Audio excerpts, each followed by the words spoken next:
All right, welcome back to session 34, Renaissance of the Antiquities. Last week, we had just concluded the events up at Uveth Islet, where you defeated some strange imposter, a doppelganger of some kind, who was controlling the Dwarven embassy in place of a malnourished and mind-riddled Nevromri. After subduing the doppelganger, you, with the help of Nevromri, got back down to the City of Opportunity itself, where you all went to go about your own ways for a little while as Reginald healed the mind of Nevromri so that a more solid and real conversation can be had between him and yourselves for the first time. During this time, which would take around 6 weeks or so, you went back to the Shaper Tower a number of times, first to drop off the doppelganger, later to attempt to question the doppelganger. However, in the week or so you had waited, it had found a way to kill itself, removing that opportunity. Lenenia let Fizz know that she was being reassigned to Balin and asked him to go with her. Shaper Ogata introduced a new and interesting person, a Drakith named Raoul, a study and researcher of astrocraft, and gave you all the opportunity to do something helpful towards the Vith up in Ericross by helping this Raoul. Other than that, people worked, played at bars, drank at bars, practiced their skills and crafts, and that brings us to the 4th week of your guys' off time, the 1st of Meliel.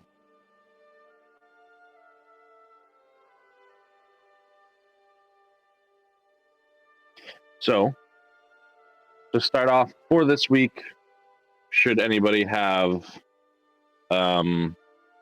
weekly things that they're doing, like playing in the bars and running your little healer's shop, RJ, go ahead and make those rolls, and then the check divided by 2 is the amount of gold or blue astron that you make.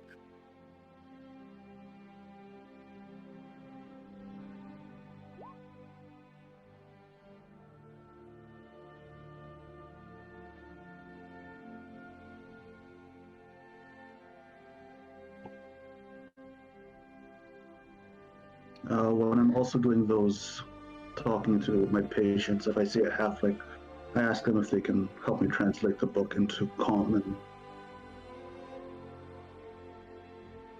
The notebook. Go ahead and roll a diplomacy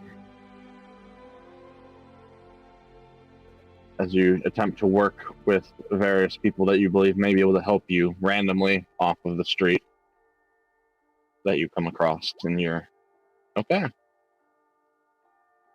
Do you pay these people at all? Or is it just something that you convince them to help you with? What's the atmosphere you're trying to build around the aid of this translation? I am willing to pay, or if they're willing to just accept my help with whatever medical things they're looking at that moment as well. Yeah, that's a good way. Yeah, so you get a couple of halflings that come in at one point. One has, just wants to get a general checkup, seeing that there's been this doctor's tent that's popped up randomly for free, and they have their friend along with them, who has taken a couple of injuries in the past that you help to do what you can, even though they're old wounds. And in that, you strike up the conversation where you talk about having this book in the halfling tongue that you'd like to have help translated, and for payment, they gladly accept and start kind of translating that for you. And they'll come back the next, couple of days in a row to come back and help with that. And I'm jotting what they're saying into a different notebook as well. Okay. Yeah, so they're just kind of reading it off and stuff, and you're taking notes then. Yep. So early in the week, I'd like to go with Fizz in order to ask him to play music for me. You're on mute, I think. You're on mute. Sorry. Yeah. Not on the Monday. The whatever the Monday is after the weekend. Yeah, on the Monday, on the Moon Day or whatever you call it. We're not. Yeah. So I would follow him back to wherever he's spending the night. Sit there, go into my trance, and wait for him to go to sleep. Yeah. Whatever you want to play that out. You do that now. Sure. Well, the first on that night, the lead day. Lead day. Yep, that's all there at the top of calendars. We're not on calendar page. Oh, you're not. You're not. So you are not. Now you are. There you go. Now we can talk about it. This would explain things.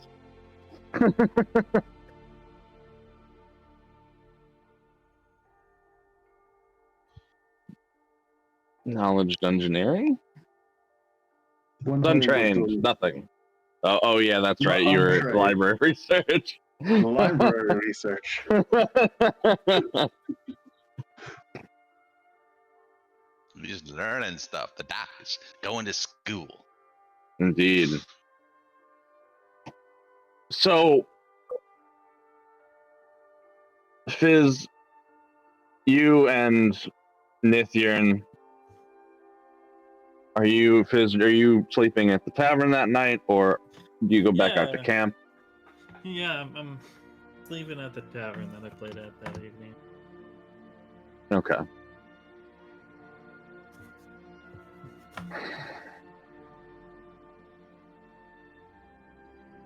So, Fizz, All right. Go ahead. you begin to nod off to sleep. And tonight, you have a little trouble getting to sleep.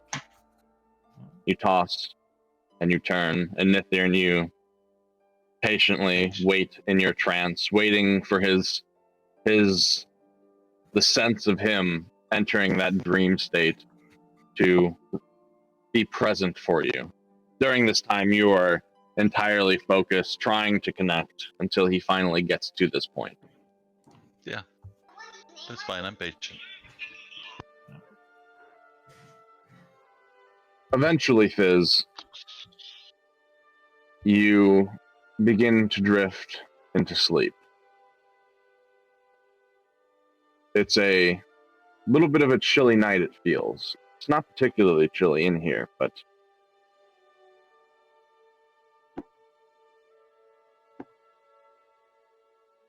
you are asleep for some time, and then a dream begins to come to you, Fizz. Not the one at first of Nithyrn.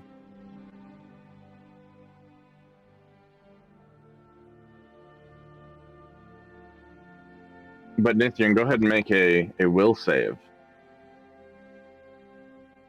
Is resisting? Nope. Go ahead and make a will save. Okay.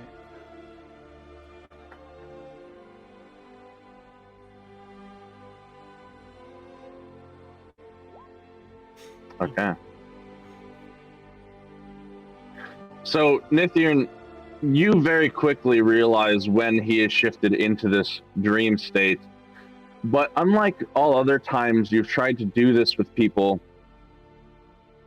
even though you know he's agreed to this and that he shouldn't be resisting, there's this resistance that you feel, almost a natural resistance that seems to be trying to block anything out. you included. But with your willpower, you concentrate and you're able to catch a glimpse before you're able to fully bring yourself into the dream and begin manifesting yourself. And Fizz, it starts that you find yourselves, you find yourself, one second, I should have that open.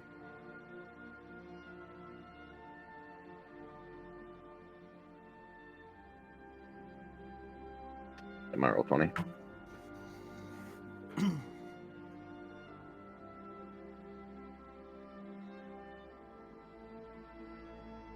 Okay.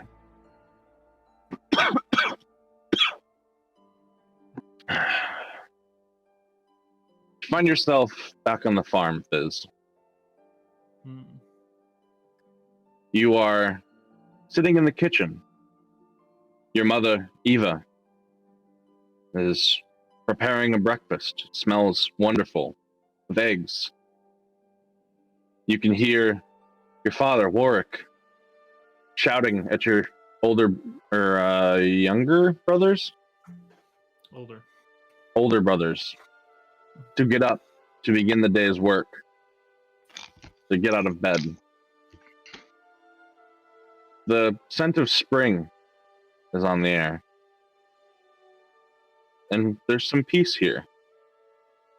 You know that later this day, you'll have to go out in the fields with them. And you know that you'll try and find some way to get out of your work. But for the moment, So before all of Fizz. that, it's peaceful. You have a nice breakfast with your family.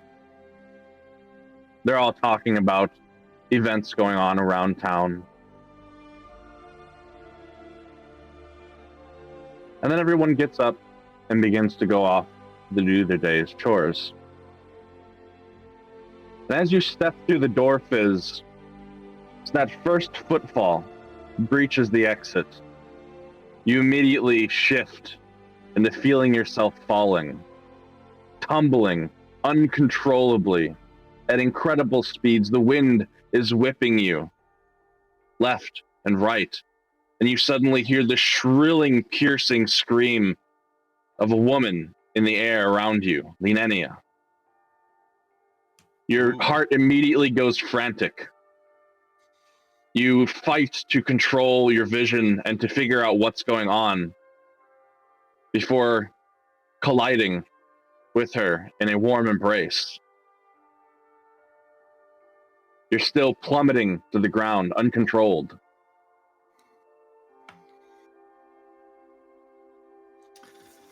I'll shout Phoenix, but And as you shout Phoenix, there's fear in your heart. It doesn't work. It doesn't start. You're not falling slowly. You're falling. You're falling. You're falling. You can see the trees around rising up to meet you.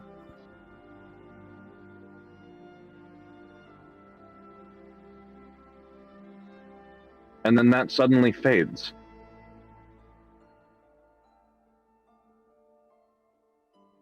And you see yourself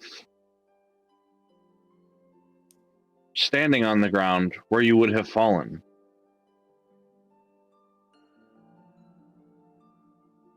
But standing in front of you is not Linenia. It is Nithyan.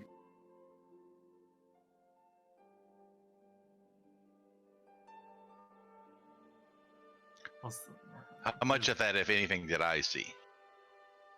Say like fragmented bits and pieces. Okay. I'll slump against a nearby tree and just slump to the ground. Nithyan will, of course, she's not in her normal attire. She's in a very grand dress, looking around. Are you okay? I saw a little bit of that.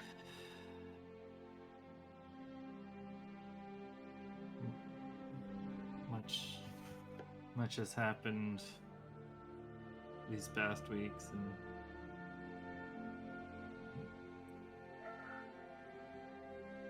fear what lies ahead. I never imagined. I've been so impressed with your bravery. Like how you leaped off that mountain to save Lininia. I couldn't imagine that this was the level of fear you were feeling. All I saw was bravery. Amazing tactics being played out. I'm so sorry you're haunted by this.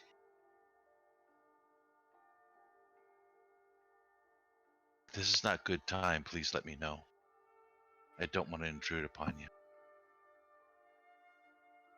No, I made a promise. I'll play for you.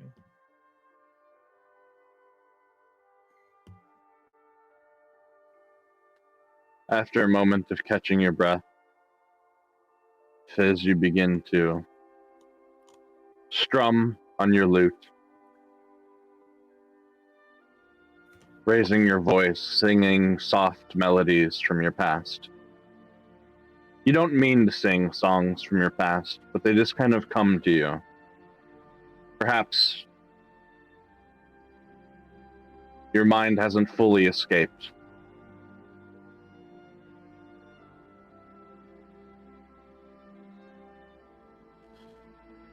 As you sing and play, Nithirn closes her eyes and begins to dance and sway and hum to the music.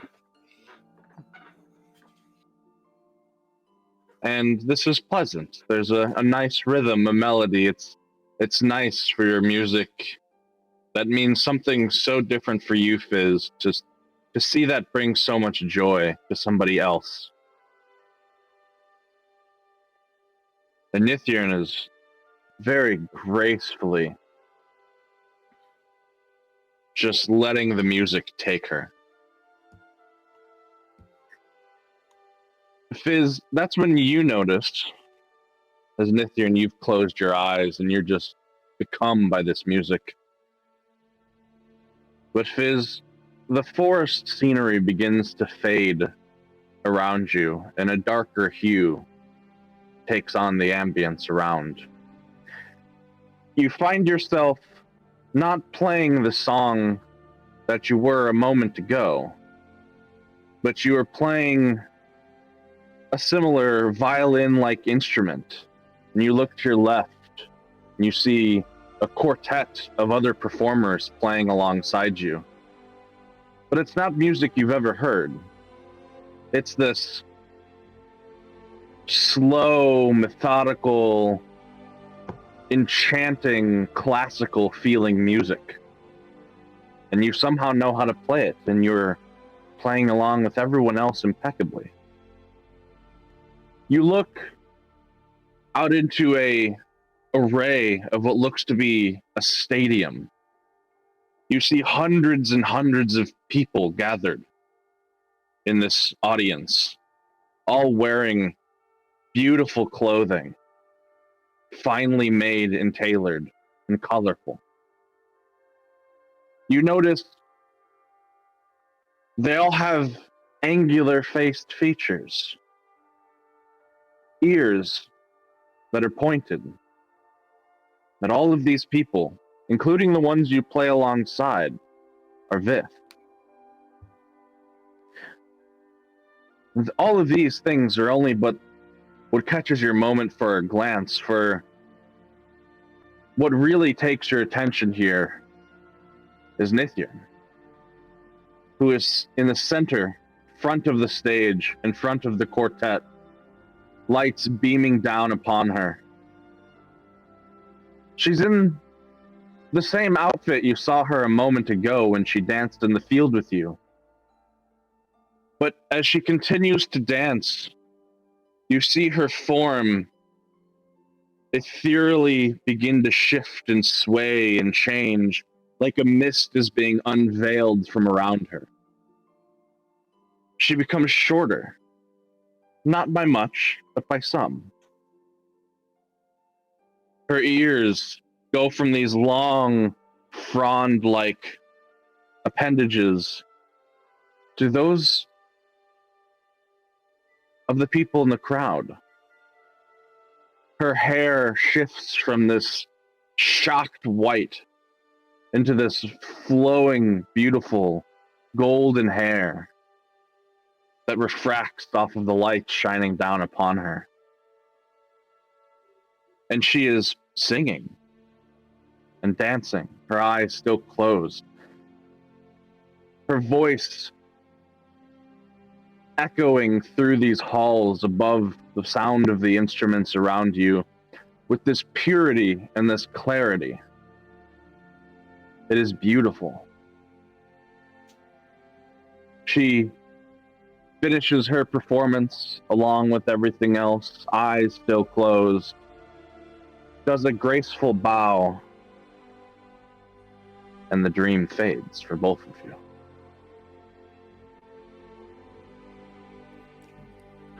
And you both wake up the next morning, despite the first part of that dream fizz, feeling refreshed, as that is part of the effect of Nithirn's connection.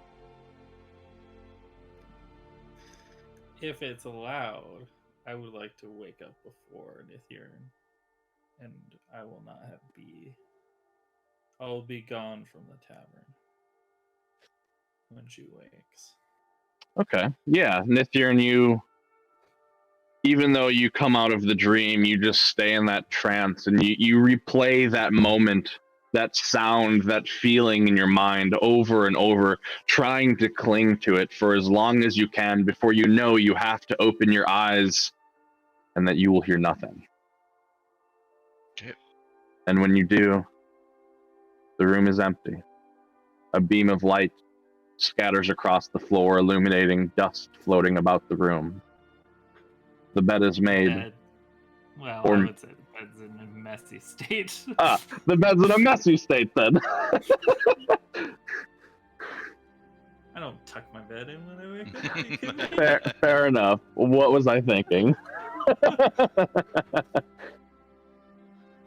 I will get up and I will go back to the caravan and go look to that probably the next day or the day after is the day I want to go speak to the Shaper.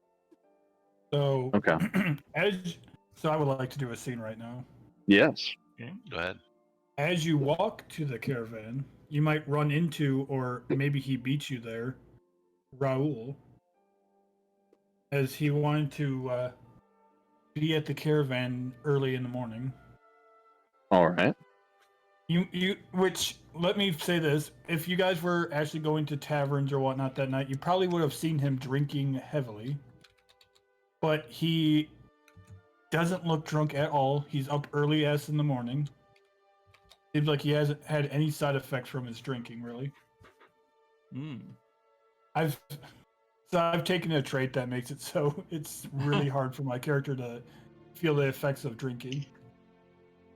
I also have a really high fortitude save and whatnot. Also, I think my character can have like 8 drinks before he actually has to start rolling. So he's ridiculous at that point. So he would be there already. Kind of just waiting. Let's say the two of them ran into each other on the way there at some point. Okay. Nith. I waved to him. Oh, Were yes, you- yes. Have you been coming for the sign languages? Oh yeah, he said he was going. I don't know if we've had any classes since he said he would, but he's going to take sign language. Okay, except for last night, it's been every night, so it's whatever you think Alright. you've been there. Yeah, that's fine. Fizz sorry. Oh, Fizz go. does not show up for writing lessons with Wisdom. Okay. So, oh yes, sorry, I've almost forgot about the sign language. I was hoping, and he's just chit-chatting as you go. I was hoping that I could speak with you and RJ, since he seems like he's the leader of this little group that you guys have going so far. He's not You said- expecting any. He wants to speak with you and mostly RJ, but Right. you as well. I don't know if RJ's there or not. If it's in the morning after my things, probably not. Probably somewhere doing his healing thing. It'd be this it'd be is probably super- pretty early in the morning. Yeah, this is like super early in the morning. Okay. So I don't then, know what yeah. your routine is, whether you're staying at the caravan or not. Yeah, then I should still be there trying to finish up my potions and extracts then. That takes at least an hour or two. Right. So he will walk up to the caravan and knock on the door. Hmm. Even if Morning. Netta is there. Hello. no southern. Hello. This is my voice. This is what I was doing. Good morning, RJ. I guess it's a bit early, isn't it? Not too early to start the day. Now, I would love to ask. I came here for a specific reason. Oh, The Astron shard that you have somewhere in your caravan. You mind if I get a look at it? sure. So, here's the thing. You guys never told him that you have an Astron shard. He does. Actually, roll perception checks to both of you. Okay. I'll let Navarre be the judge of this. Nope. I'm probably starting on my morning maneuvers. Which, I don't know if that'd be that high of a DC. What do you think, Navarre? They both probably noticed. It's Okay. It's a pretty apparent feature. Yeah. So far, you guys have never noticed this until he got close to the caravan. His eyes are glowing. Question: does that work through metal if it's in a metal box? It does. Okay, good. No barrier stops that ability. Only distance. Which I have a very large distance I can do it with. Huh, you kind of look like Fizz when he looks at magic items. Yes, you've noticed my eyes. Whenever I'm close to specific types of Astron, my eyes start to glow, and I can sense it. Okay, well, be careful I'm with assuming, it. now is the shard blue, green, or cyan? I believe it was blue with some black in it. Black. Now this is intriguing. Why do you need it again? It's What? the shard. Oh, I just want to look at it. I'm a lover. I'm a study of Astron. And when you guys first showed me this caravan, I was caught off guard that you guys actually had a shard. They're so rare to run into. Are they? They're not that common. Unless you're going to places where they are, I guess. Myself, I've probably only seen probably less than 20 shards my whole life. Come in. I just have to rummage through our belongings. Now, he's mentioned the blackness to it. I'm gonna roll I want to roll a Astron craft to see if I already know what that means. All right.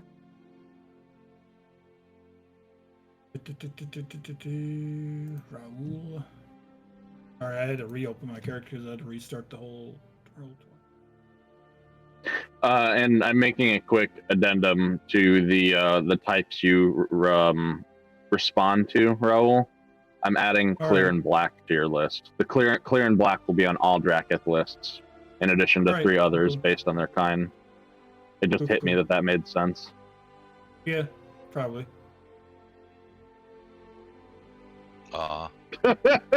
Yeah. That's actually a really low. That's a 3. It is. You know, Raul, you've heard about black, but you've never seen one yourself. You've never, to be honest, until now, you thought it was myth or legend, Yeah. or somebody who has somehow falsified an astron crystal or painted on it. You're not really sure what the black's all about. We know. And you know bits. You know bits. We know what we were told by Sin. So Yes, yes. And as far as its blue complexion goes, you know a few basic things, at least in the moment. You'd have to ponder more and perhaps do a little bit more in-depth study. But you know that it's tied to the element of water.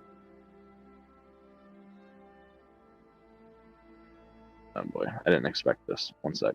I have to open the sheet now. you gotta remember what you wrote down. Well, I have to bring up my big table.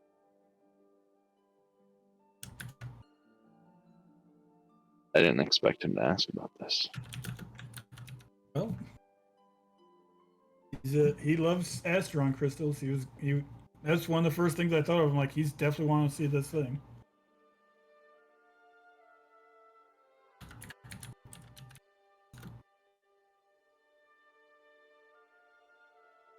Oh, document.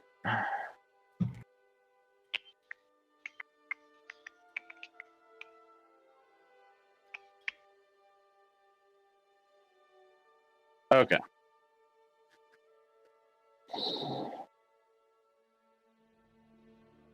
So yes, blue is tied to the element of water. And you know that any water spells, and those are spells with the square brackets with the key term water. Yeah. If cast using this shard as a material component, will increase the caster level that it manifests at by 1. And that any spells with the pattern descriptor, it can take the place of their material components, if any, or focuses. So wait, this can take all the components of any water spell? No. If any water spell casts through, it gets +1 caster level. Yeah. Any pattern spell cast with it. Pattern. Okay. The pattern part is where it replaces material components. And Raul, to give you a little bit of insight, as you are a general researcher of astrocraft, and your role right here may not have helped you much with the black, but because of your ranks in it and how much you know about it, you do know a couple of other things in general. Obviously, each color crystal has different ties, like the ones I just told you about. But as far as the material component replacement part, if it has a gold value in the spell, if it has a cost of the material component, you would know that there is some of the internal energy of the shard that uses to cast. All right. But that is not the case if you're increasing its caster level or using it with material components that don't have a cost.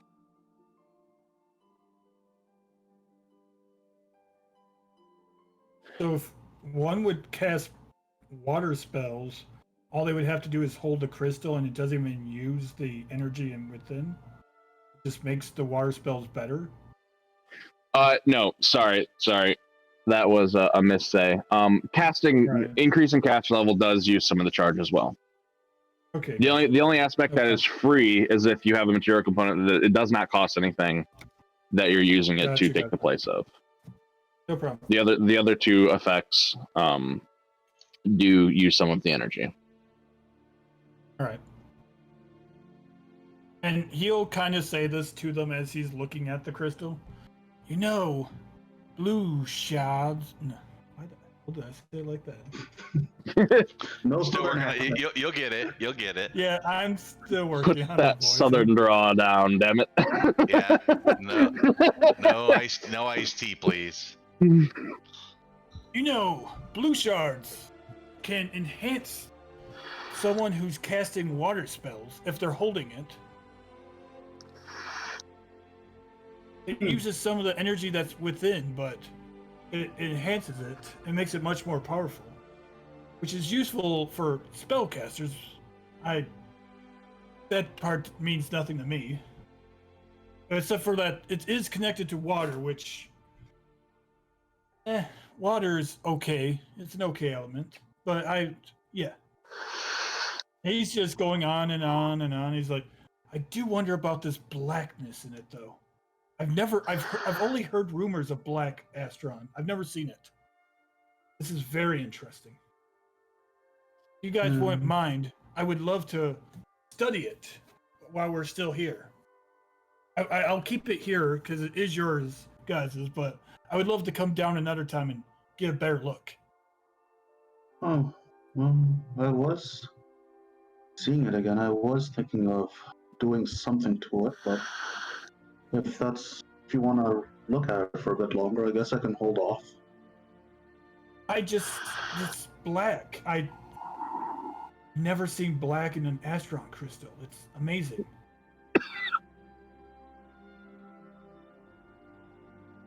So it's dangerous.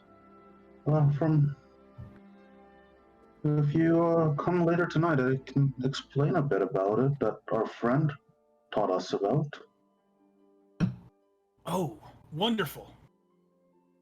I would love it.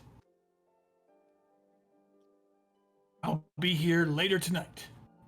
I'll bring a bottle of wine with me. We can I drink like it. while you explain this. Sure. And then he'll give the Astron shard back to RJ. As Okay. it's not his, he's not going to steal or anything. And he'll turn around and look at Nith as she's doing her normal morning routine. Ah. One who works on her body in the morning. Getting ready for anything that comes her way. You know, I'll join you, Nith. And he will walk up to you and he'll join you in your morning activities because he actually does something like this himself every morning. It is, Okay. Is he trying to keep up with her? Because I mean, she's something else. Oh yeah, yeah, like you're gonna trying to keep up with you like right now would be very hard for him because he's used to something different. And in terms of like gracefulness, he's a lot clumsier than you, Nith. But he does not have to take breaks or falter, and his fortitude in keeping up with you is resound. He might My mother miss told me. Yeah. No, go ahead. Go. My mother always preached, you must keep a strong body and strong mind.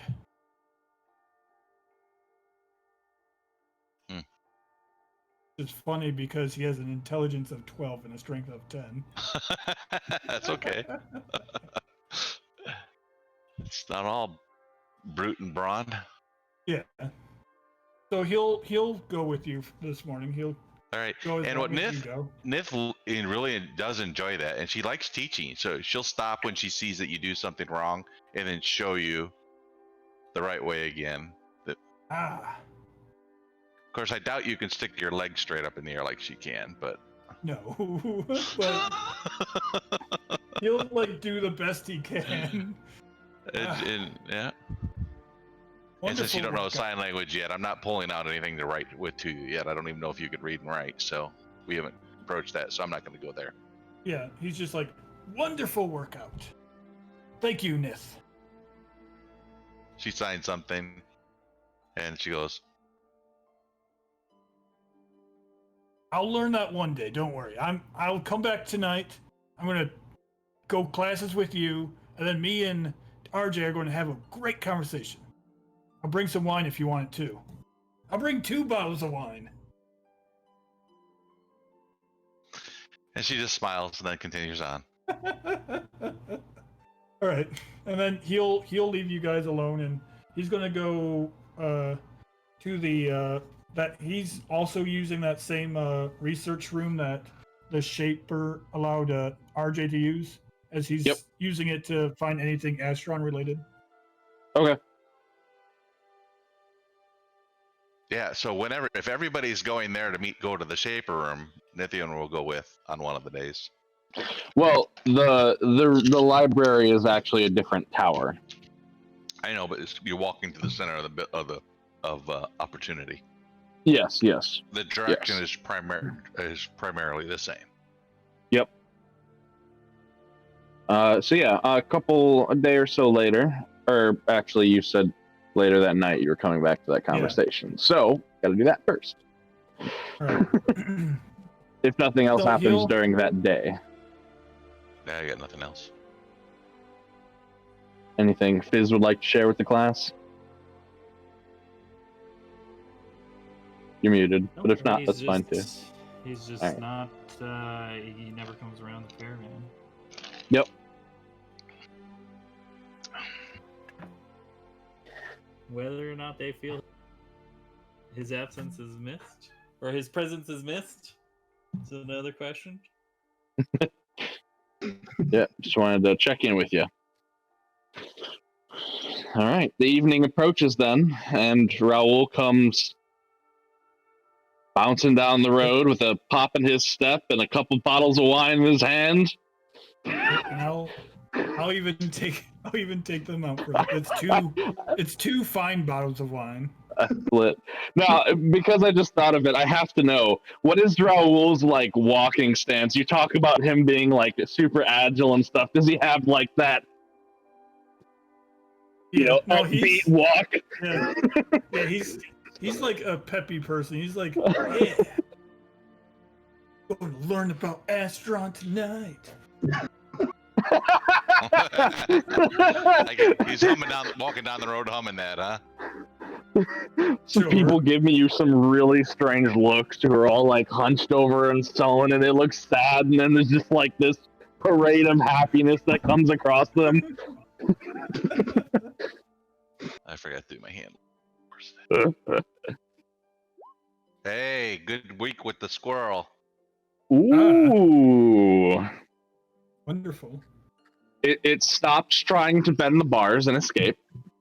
There are multiple little bends in it. They're not straight bars anymore.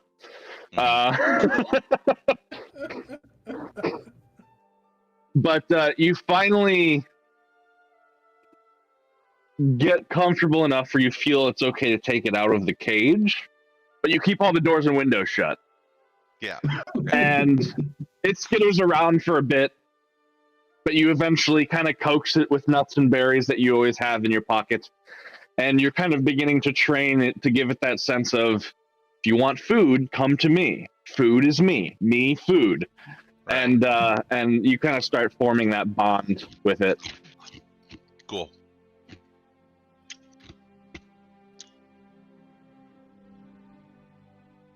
And I'm just, he'll have his 2 bottles of wine. He'll look around if anyone's outside the caravan. Well, the squirrel thing's over the whole week, so Yeah. I almost never go into the caravan. I'm almost always outside unless I'm doing something like that. Ah. Nith. She Wonderful to see you. She signs, hello. You don't know what it means. But... Nope. All right. Let's get to learning this sign language. She pops up a light and It has to be on something, so she'll put it on a stick. The top of it lights up. There's a light, and then she'll pull out her book and start teaching you sign language. Yep, and he'll learn it. Like he's going to commit to this. Yep. Day one. It's probably slow at first, but he's not that smart of a creature. But he's dedicated at least. Good. And then after like an hour or so of that, it's time for my date with RJ. RJ's in the caravan, just playing around with his. Actually, I'm going to be making 3 potions of enlarged persons that are vaporous. Go ahead and roll your alchemy checks.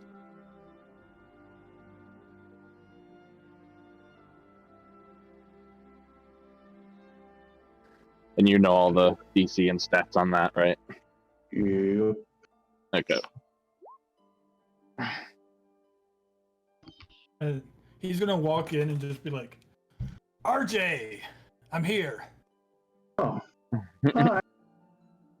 Let me get a couple cups for us." As he like instantly just starts opening cupboards and whatnot, like not even asking, he's just gonna look for cups. Like, I'm gonna pour us a bottle of wine. Don't worry about it. Here we go. These will do great. He just pulls 2 random cups. I'm sure there's cups or something in the caravan. Or at least beakers. Beakers. Yeah, I was about to say, you don't necessarily come across cups, but what you mistake for cups are part of RJ's alchemical equipment, but they look like cups. Oh yeah, that's fine. These will have to do. Or unless you want to drink right out of the bottle, which I'm not against. How much is there? I brought 2 bottles with me. Let's take some of my beakers. Let me clean them first, just in case. Probably a good idea. I did not know that's what those were used for. I assumed those were glasses.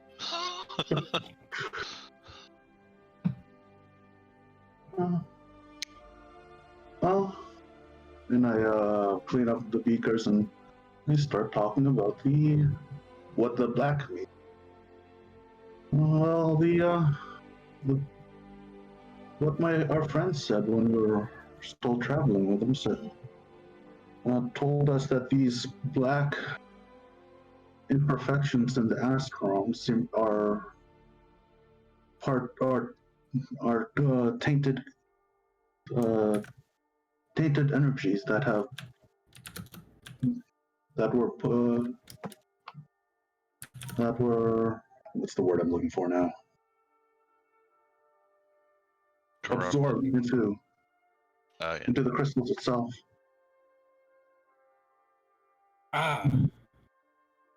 So it's almost as if the black energy is replacing what's inside.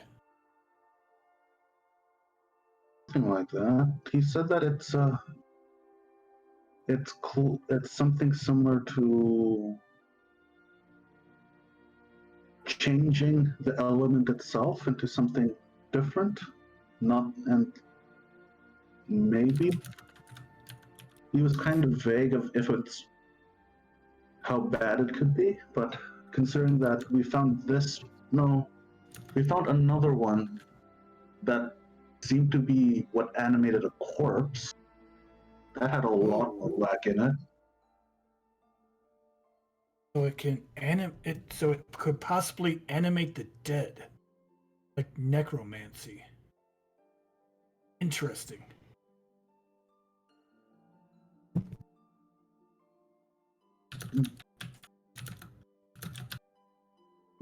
Supposedly, he also said technically that all Astrom shards are all in one way or another not pure anymore, unless it's crystal clear.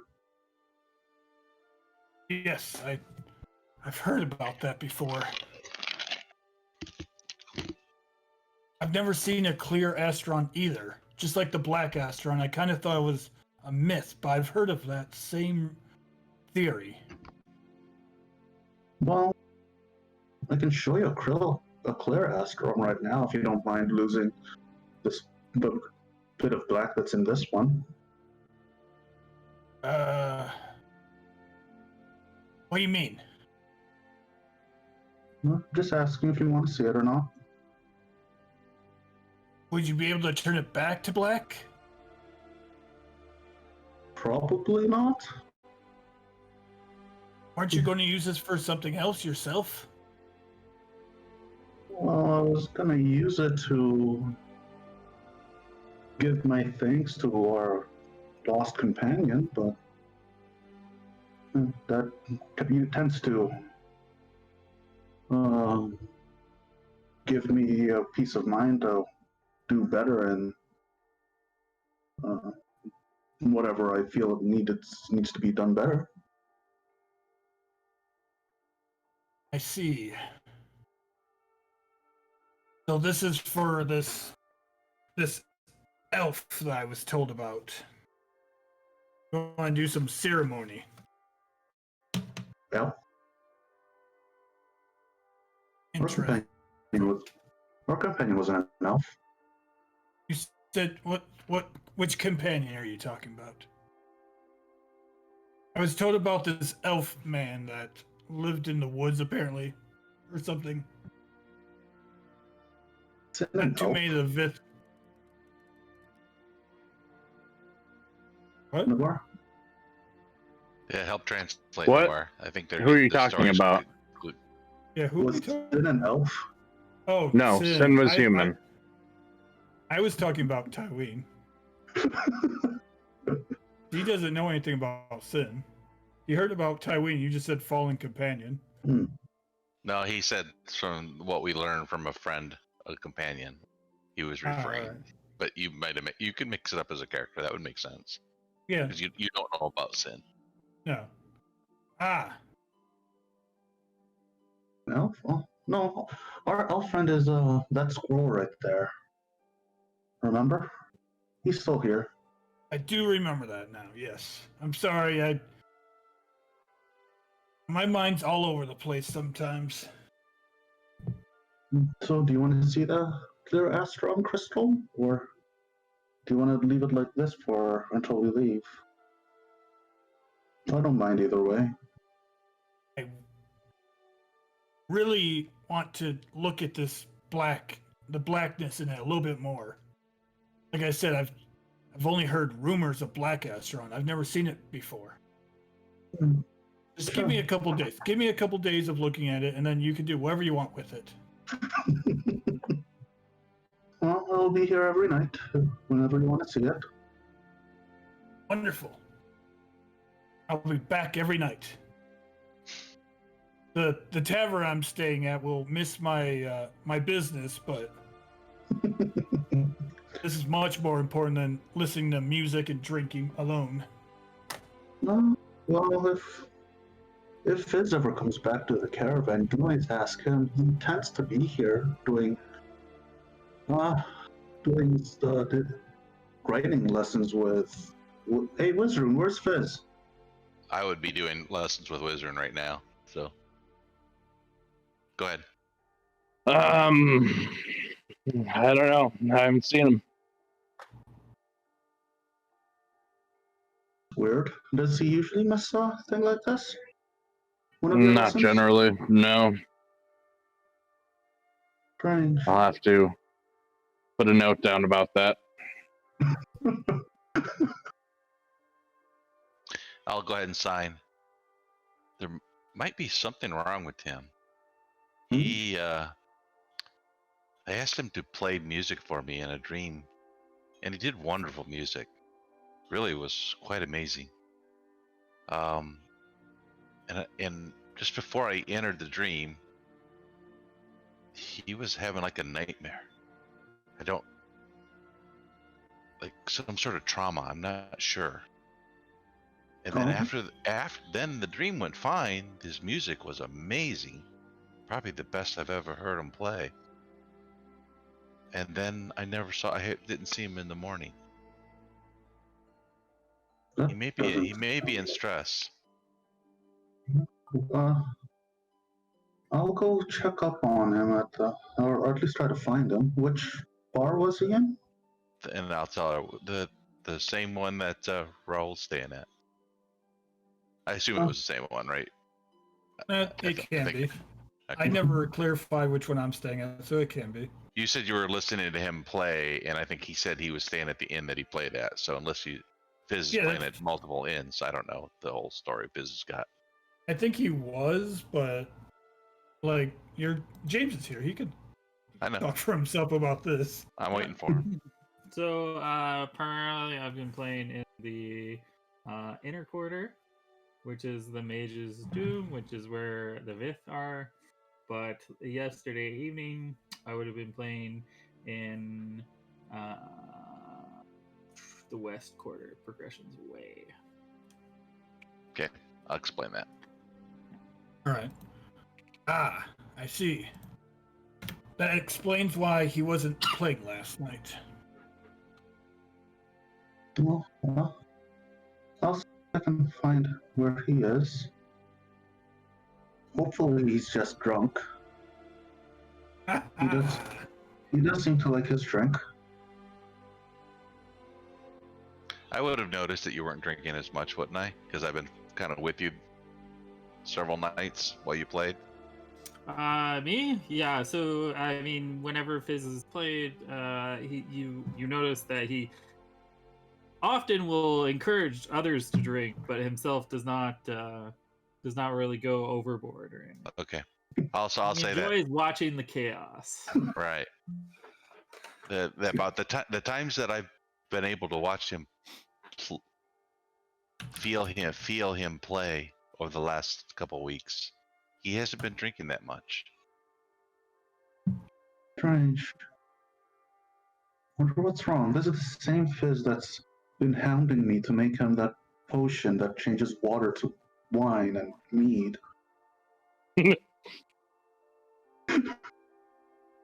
I'll go check on. I'll go try to find him and check up on him. And I start heading off to where he was last seen. Okay. And where was that? I said told him about- Progression Way, Progression's way. west quarter. Okay. So you go to Progression's Way, and you hunt around at the tavern that you guys have stayed at a number of times there. Are you there to be found, Fizz? I'm not. Ask around a bit, RJ. No Fizz? I ask if any of the patrons might have seen him out and about today. Diplomacy for gather information. Considering that he tends to be flamboyantly dressed. Mm-hmm. Did we all go? I can't. Or did you just go by yourself, RJ? I didn't go. All right. I went by myself unless somebody came with me. I wasn't stopping anybody. This is the same night, right? Yeah. Yeah. If So Raul will have gone with you. We'll be back, Miss.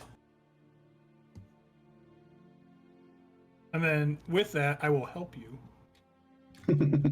gather information. So I will help your diplomacy check. I have a +7 to my diplomacy. It's not very good. Well, there's All right. there's a +2 to that because that's a successful help. So how I'll handle this is you guys tell me vaguely what you're asking about and where you're asking about, and then Fizz, you decide if those checks with those questions are good enough to perhaps pin you down at all. Yep. All right. So we're asking at the bar that he played at last night, right? Yes. And one of the ones. What's your question, laddie? Nice. Are you buying any pints? If sure, but can you Do you know what happened to the flamboyant bard that was playing here a few nights ago? Well, my understanding he comes and goes, but I saw him pack up his things and leave this morning. It's quite early. Earliest I've ever seen him up. Hmm. Do you know anybody who would be awake around that time who might have seen him leave?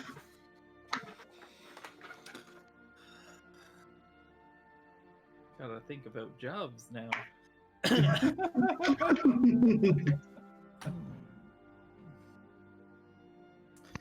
uh, maybe there was there were a few merchants in for breakfast before they were opening up shop. All right. Something, and I pay him a. How much is a pint usually in this area?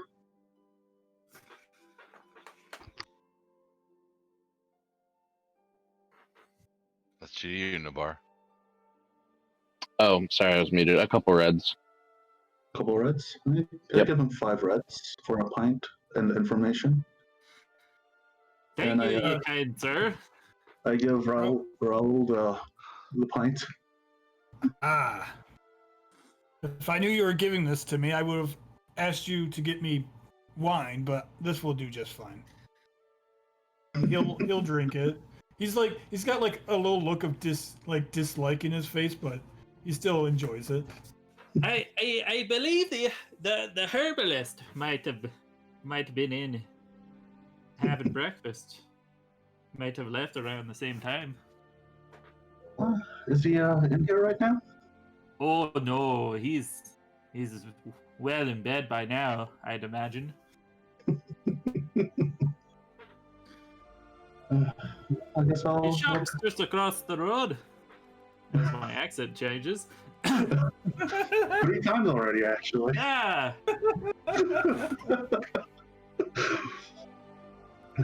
Thanks. And I start heading out. See if the herbalist shop is still open or not. It was closed Yeah, it is not. It is later. in the morning. I would assume you can. Navarre can say when shops open and close. No, that's about right.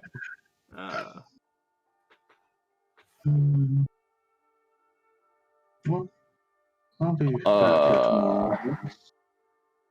Although, go ahead. I'll get back to you in a second. I guess I'm coming back here tomorrow night. And I start heading back. And I look, when I get to the caravan, I make sure that all the horses are there. That are usually there, including Fizz's. Bolt is there. Okay. And to clarify on whether that shop is open in the morning, it is dependent upon that shop, as Else Day is usually the day where many non-work tasks are done. So there's a chance that they might not be open. Fizz does not want to be found. However, if you were to go there on Eve Day, that's generally when shops stay open late.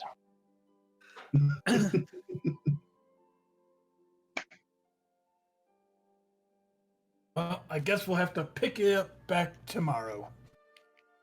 And hopefully he comes back to the caravan tomorrow at least. We'll see. He's probably fine. He's fine for now. How much trouble could you get in this city? If it's Fizz, we might not be able to come back to the city, actually, if it's Fizz. Ah, the troublemaker I see. Wonderful. Well, thank you for the drinks and the talk. I will see you tomorrow, RJ. I think I'll go back to my normal tavern and have 1 or 2 more and go to bed. as when he noticed that Nith wasn't going to be drinking any of the wine of the 2 bottles, he probably had a whole bottle by himself in that time they were talking. There's probably whatever you drank from the second bottle still left at the caravan. All right. I will use that to drink. He'll head back and go to sleep or whatnot. That'll be the end of Raoul for today. All right. Since you guys have already made plans for the next day, to the next day we go.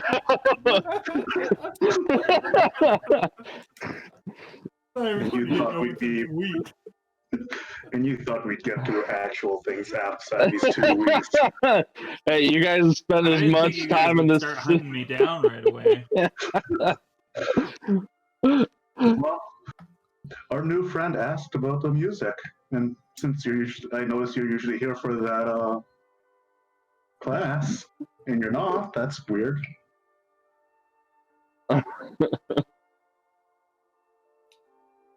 Yes. So next evening, everybody, or yep, next morning. everybody finds their way to rest on the Lee Day, and else day begins, the second Emilial. Right. After I do my morning routines, I start heading off to that herbalist. Okay. You get back to the shop. You get back to the tavern, go across the street. You find the herbalist shop. It's a decently looking shop. There is no sort of open or close thing on the windows or anything like that. You're not sure if it's open or not. The door is closed. I knock. Silence for. Yes, come in. There you go. He's home. I come in. Would you? We don't usually open on Else Day. Well, I'm looking for a friend. Inventory Day. I was looking for a friend who you might have seen a couple nights ago, I believe early in the morning. A flamboyant-looking bard.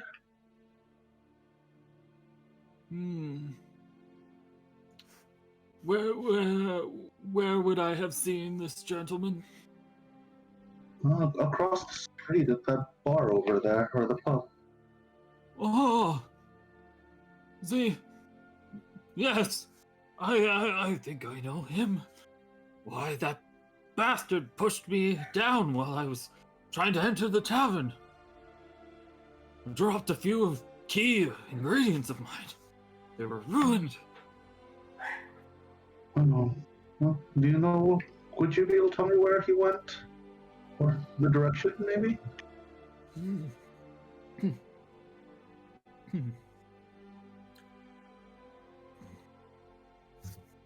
Well, you say that you're friends of him? Yes. He owes me 2 blue. What did you draw? Some rare and exotic thistle. Really? I used my alchemy check For what? to make sure that it's actually worth this much. Okay. That's retail price.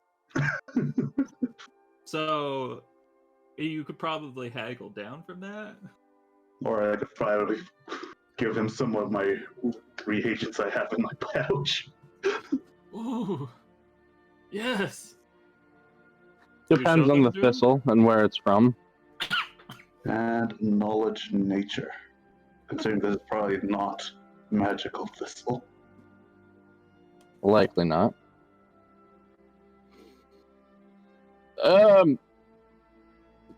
It would depend on how much at that point, but thistle is pretty common in most areas.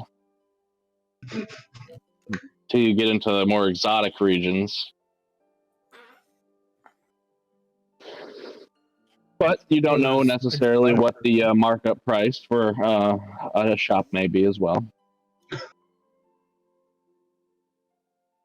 You hear in the background, Ralph! Yes, my dear. We need to finish! Yes. Well, are you going to pay me or? How about I give you this these exotic herbs I found on the way here, and I give him a bit of the herbs I've been picking up to make potions with.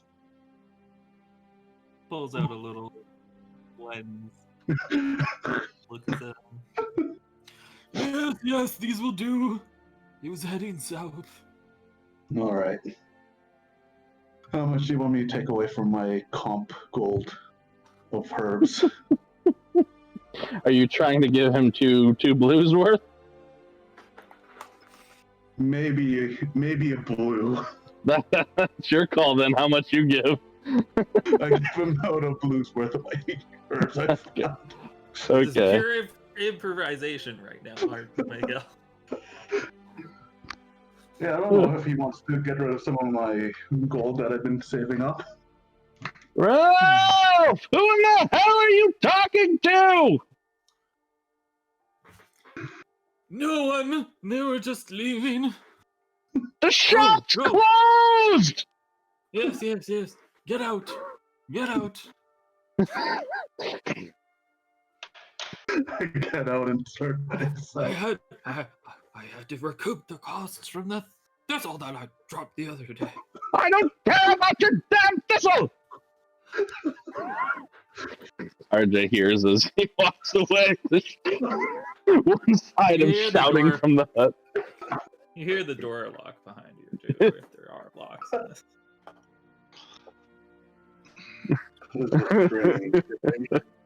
Oh, that was fantastic. And so, RJ, you were back to the streets. And I'm heading south. Yeah. All right. While heading south, do I see anything that catches my eye? Make a perception. And this is Perception. Fizz's goose chase, so he is the arbiter of this perception check. What are you trying to perceive? Anything that I might perceive that might have been Fizz, or anything He's that trying Fizz to- might have done something. So angry people, angry husbands maybe. Nothing. I see nothing. I mean, it's a pretty busy street this morning for Elf Day. People are heading out. Yep. Goddamn perception. You know I don't have perception. It's not my problem. You're trying to perceive. Oh, do I see an arbiter nearby? You do. I go up to one of them. All right. He's standing there in the corner of some crossroads, watching over everyone. He doesn't seem to notice you for a moment. See him look down. But could you help with me something? What is the nature of the help you need? I'm looking for somebody, and since I know that you perceive magical items, you might have seen him? If I were to have seen magical items like the ones you carry, I would have stopped and detained them. And that's what I'm hoping for, actually. And I pull out my ID. I see. The Shaper's seal. Mm-hmm. Right. Roll a diplomacy.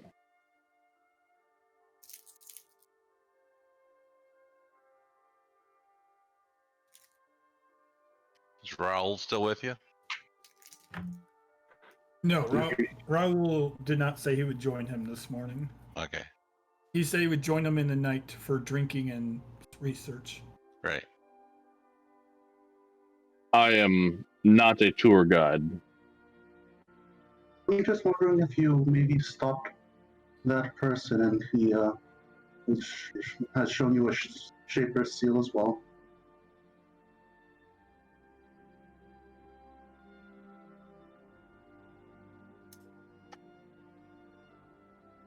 I have. Do you know which way he went? Is which way did he go? Towards, well, they're already probably on the boundary of Fisher's Bounty, right? Yeah.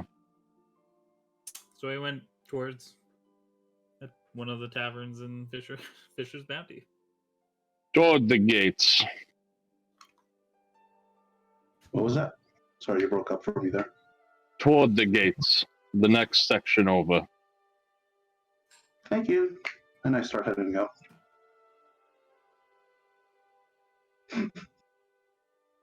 All right. And you find yourself in Fisher's Bounty,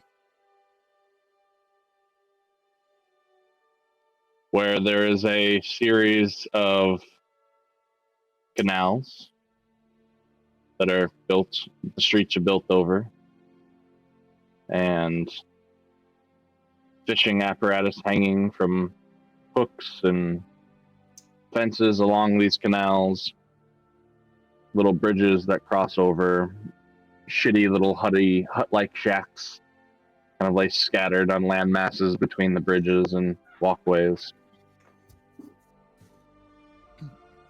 And I want to double check. Did Drex stay in the caravan when he sleeps, or did he go to an inn? Drix goes to an inn.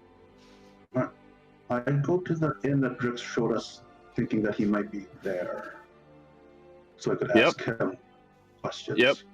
You go to the tavern in Fisher's Bounty that you know Drix stays at, and it's still pretty early in the morning. You see, as you enter into the tavern, Drix is sitting there eating some ham and bacon and eggs and slopping down some morning mead. Ah, RJ, good morning. Morning. How's that thing, Drex? The thing, yep, thing's going well. In a couple days, I should have some contractors coming on out. Got How about some the other ideas. The other thing, Has the ointment helped that thing? other thing, the security thing. No, the one that you needed an ointment for. Oh, that was some time ago. Yeah, no, I'm good. I'm good. Okay, that's good. And you enjoyed shopping for the cart?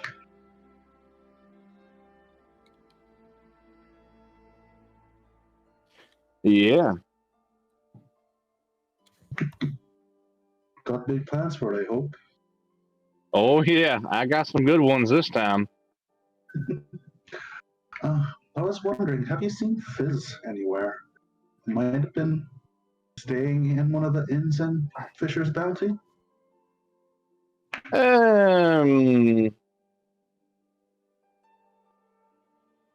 Well, let me think. Haven't seen him today. Saw him a couple nights ago when he played around town. I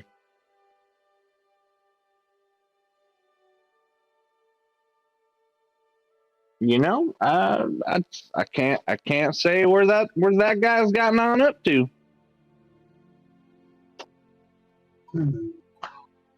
Roll a sense motive.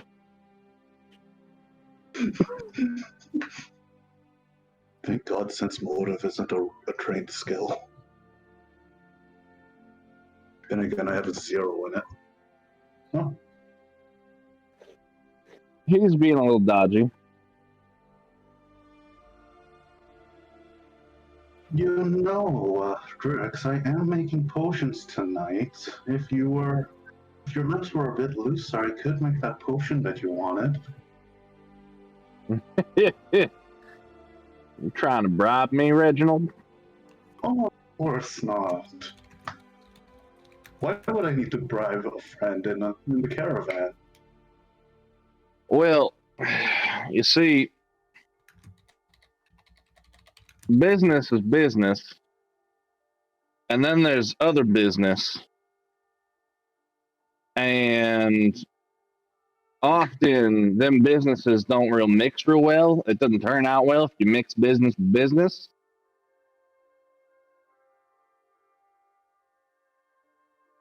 But you made two of them. Then sometimes business does work with business.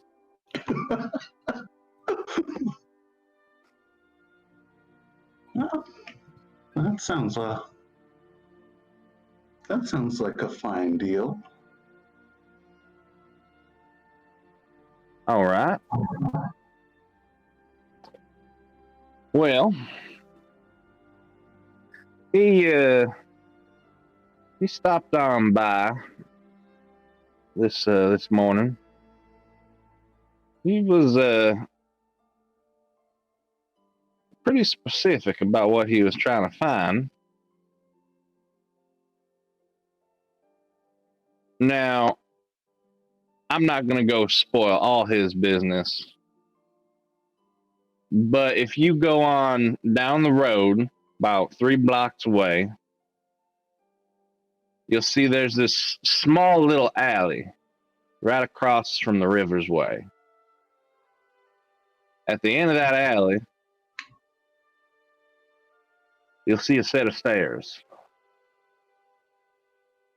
Maybe he went there. All right. Maybe you'll find your those two potions underneath your bed when you get back to the caravan. That would be a nice little delight.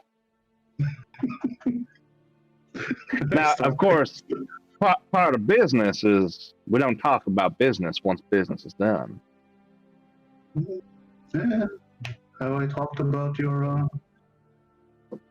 what you needed that ointment for since we've gotten here? Enough said. I'll see you in a few days to come. I got some nice plans in store. And I Would you like sausage for the road? That would be nice. There you go.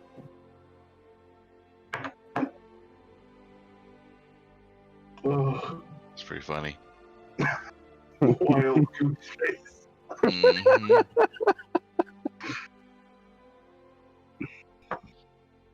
I go to the alleyway and the staircase. You get to the alleyway and you see a man sitting on a crate in the alley just before the staircase, just kind of kicking his heels. He's in somewhat dirtier, raggier clothing. Looks up at you. His face is a little sunken and sullen. He's got messy hair, brown short. Hi. What's your name, Pipsqueak? My name's RJ. I'm a friend of. I didn't ask for your name. We don't ask names. What you need? I'm looking for somebody. That's great. I'm looking for people too. What you need?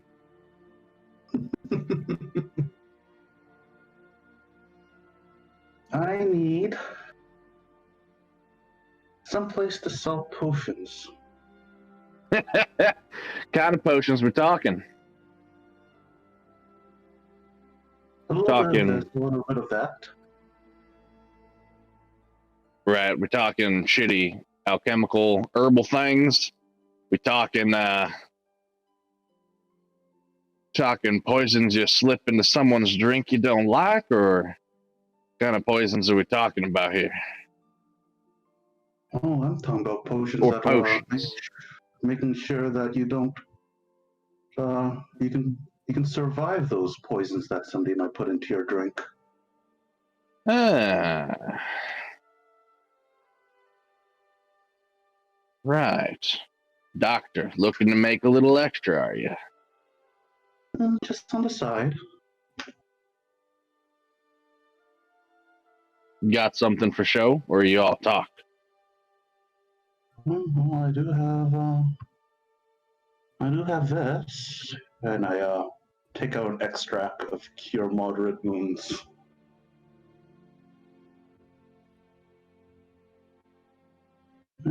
It'll cure a bit what ails you if you're hurting. Shakes it, looks at it, dips his finger, licks it. All right. That'll be payment for entrance. Okay. Jesus.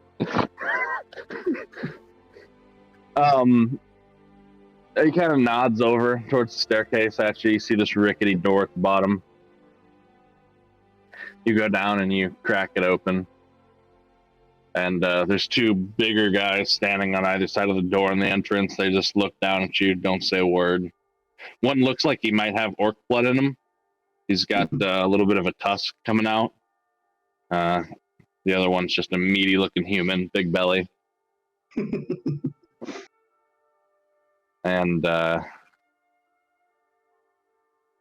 you walk down this little cobbled alley. You're underneath the ground now. And there are various little side doors and chambers drawn over by cloths. And you can see smoke rolling out from underneath some of them. You can roll a alchemy check as you're beginning to smell all sorts of smells you might be familiar with. I know all the smells. That'd be peace leaf, Reginald.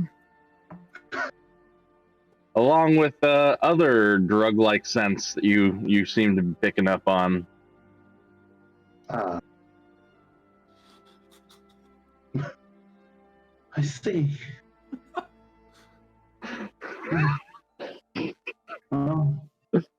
I go look around to see if I can find Fizz. Start peeking in, flipping the curtains back.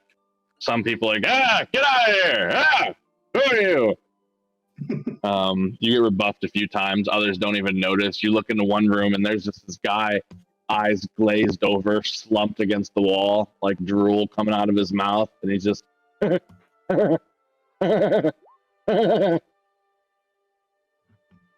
assuming I hear that. The laughing? Yeah.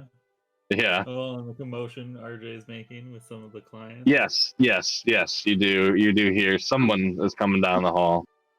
So I'll stick my head out of my curtain. RJ, roll perception. What is happening? I don't know. D&D, everybody. Nope, Yeah, I you don't do know. not notice. You see him peeking in, Fizz, but he doesn't seem to notice you, and you notice him. I slink away towards the back door.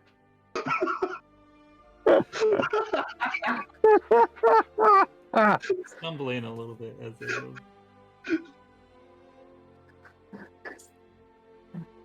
All right. Okay. And he slinks up. Reginald, you do not find Fizz here.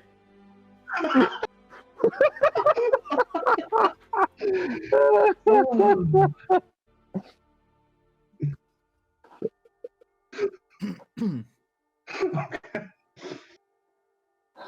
Considering what Reginald's put together, he probably knows what happened and goes back to the caravan. Okay. With the goose chase unended, at least for now, you return to the caravan. A wild little side journey for Reginald to tell one day.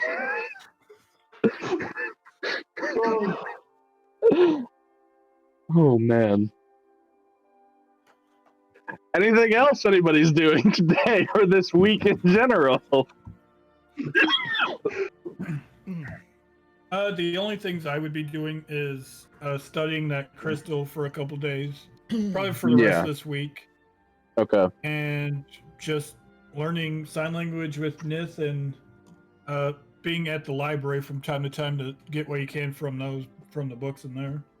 Yep. So you do an astrocraft check then to represent your like week study. All right. It's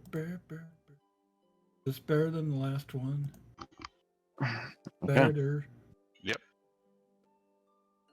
And since you're just studying the crystal for a few days at the end of this week, I'll give you an update on that. And then at the end of the whole time, those of you who have been studying can kind of go over what, a little bit more in depth, what you were trying to study and whatnot. And then I'll give you what your findings are.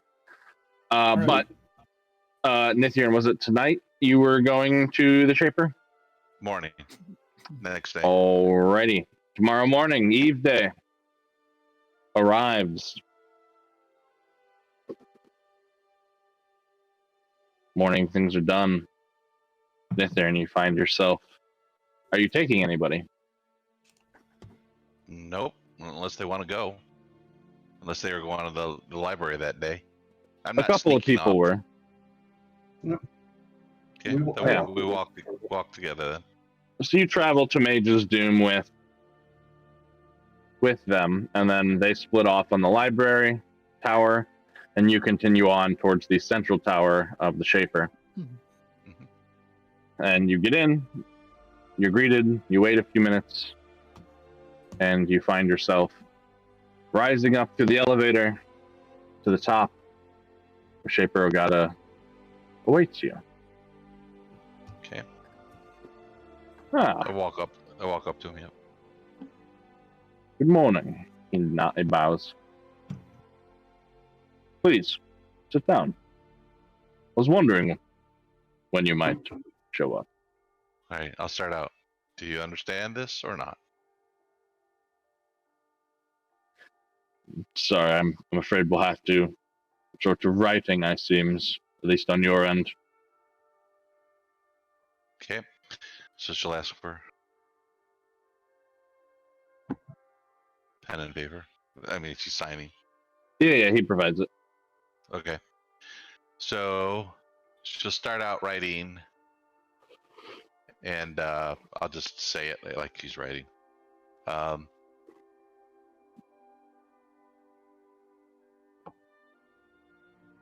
In Elvish. Thank you for taking the time today. I told you, as I asked the other day, I would like to have you tell me about what you know of the Eladrin.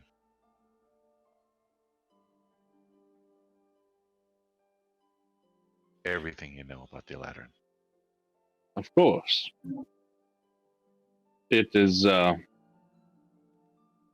Or, much. she didn't say the Eladrin. She goes, my people. There's not too much that I know of the Elders. My area of domain here and opportunity does not really have them cross my paths ever, really.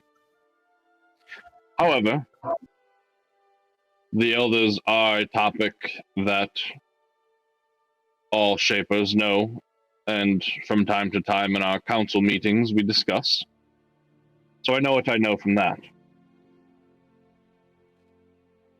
From what I understand, your kind arrive here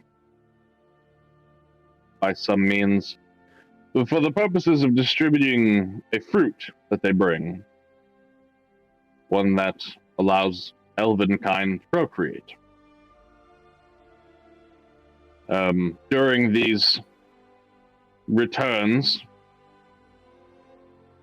they also come to perform a duty. They have coined the ritual of transcendence for any of our kind that have died more naturally.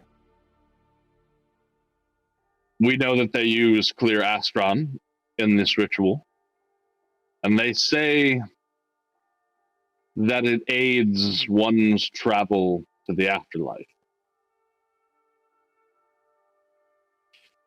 But we also know that not everyone can be given a crystal upon death, as they are too rare, especially clear.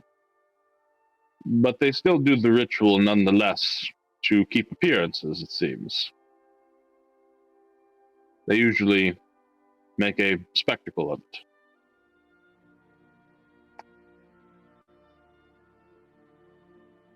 I know they come around every 1.5 cycles, about, although it seems to vary slightly from year to year, from cycle to cycle. They're always short stays. It is also rumored that they make visits to the wood elves and other elven kind throughout the lands. Otherwise, it doesn't make any sense that their kind would still persist. So it must not just be us.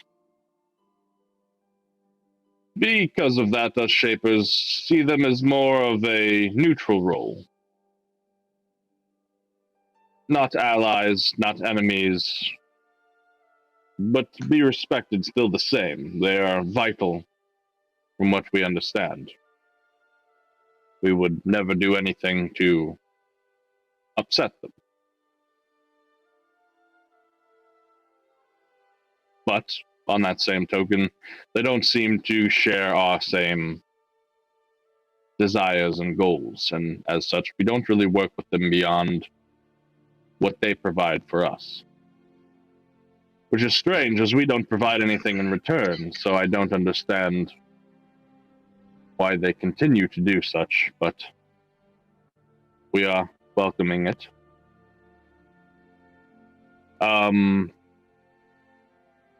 Can't say that I know much else about that, to be honest. I do have a colleague who might know more. Should you ever find yourself in Sia's Embrace, the capital of this land, reach out and, I'll type this, seek out Siora Cipher. She is a cipher mage that works for the Shapers, and her research specifically is concerning the Elders.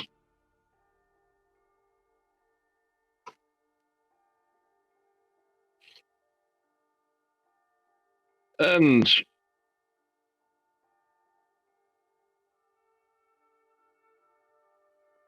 other than that, I don't know much else, to be honest.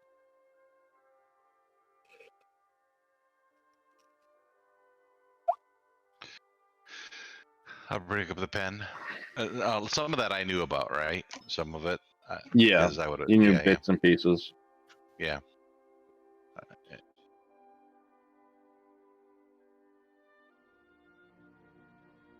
The fruit. I'll write. Fruit of the tree does indeed allow life to persist. That is what seems to be the case, as we've tested them and tried and verified their claims. They are necessary.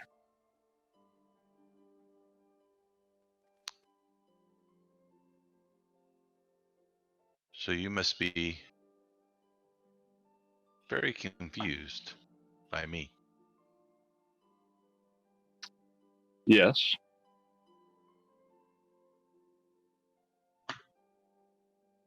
You are here during the time of the cycle. They are not, for one. You don't seem to know about them. At least, if you did, perhaps you are testing me somehow. But I'm gathering otherwise from your questions. You seem lost.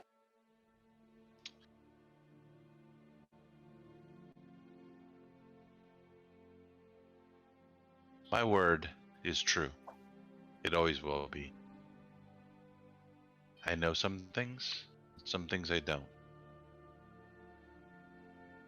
I've been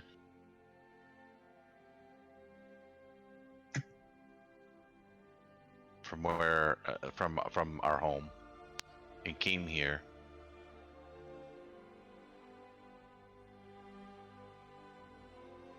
probably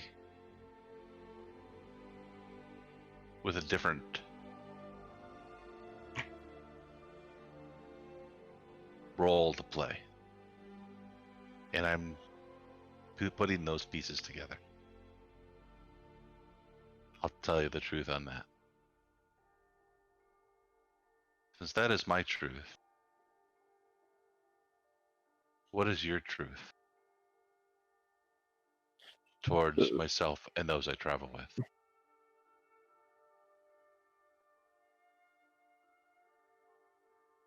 Roll a diplomacy.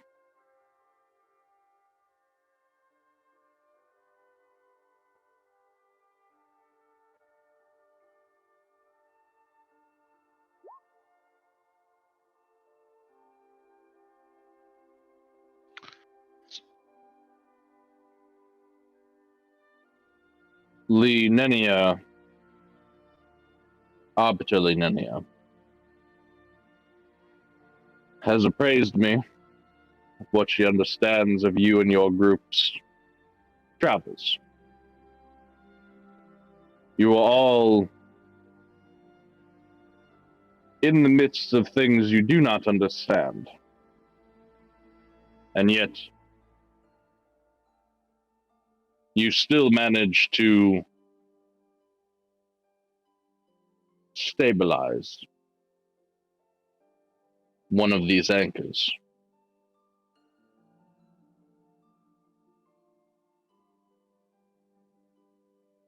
We have tried to do the same.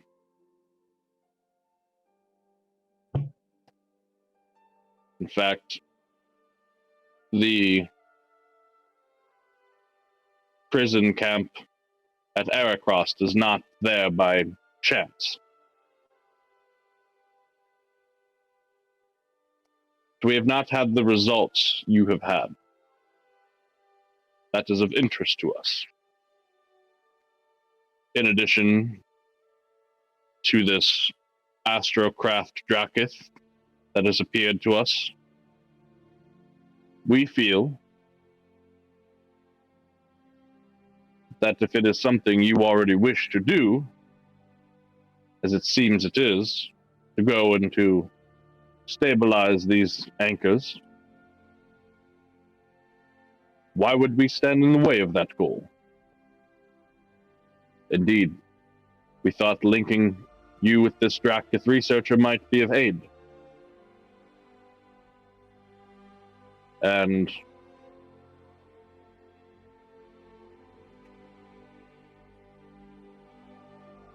from what we can tell, you're not leaving behind any claims to these places.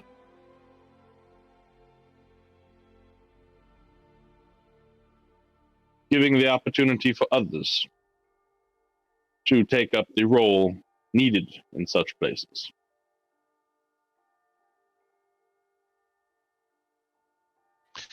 All right. The anchor that we helped with the friend will need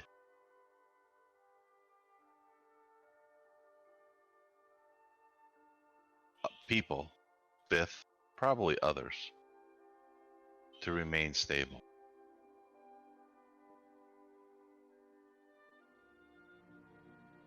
Cooperation and balance, I believe, is what's going to make the difference versus those who drive to break down, tear apart, or gain only for themselves will fail. creature that we fought, obviously, in my mind, has intentions to cause it to fail. My hope is your intention is to see it succeed.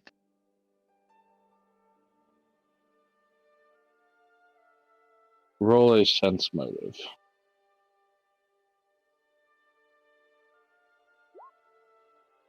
Damn.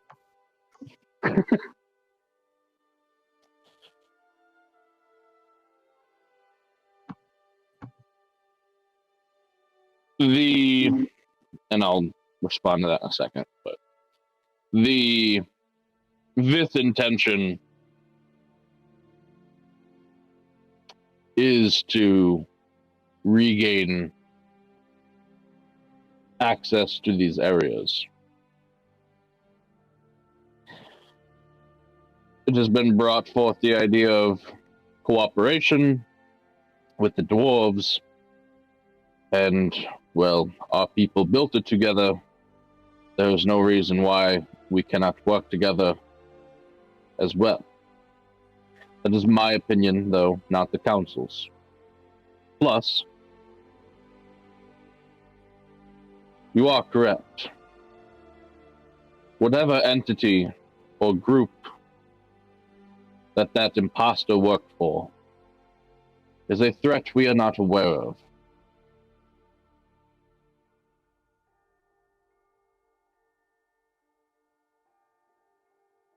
And the true people, in which I believe we should not let this power fall in the hands of, would be the humans. They have proven time and time again in history to not understand how to properly control power when given to them. It is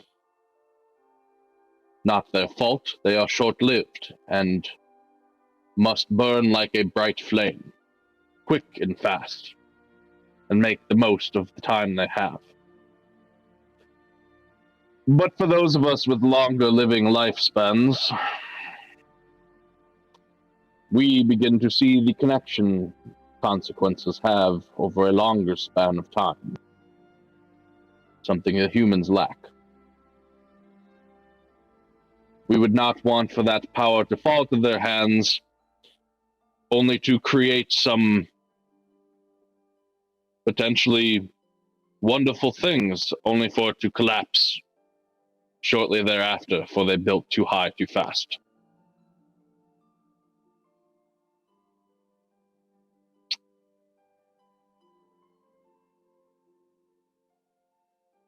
Some of these are my opinions, and this is the general consensus of the council as well. We have heard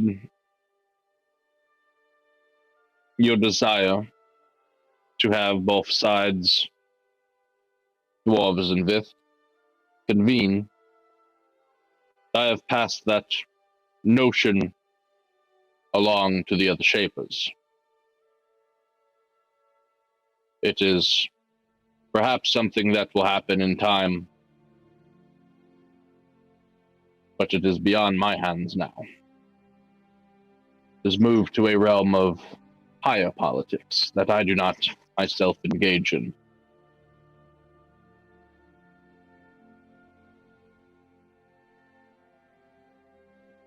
And those you report to, what is their thoughts of me? They do not know about you.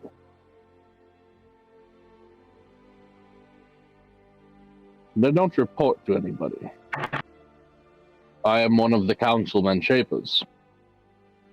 We all have equal power and report to one another out of respect, not out of duty.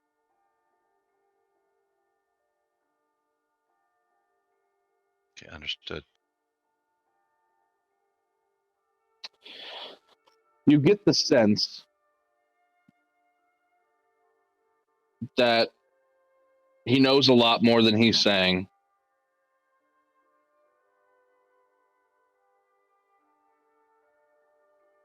You can tell there's an air of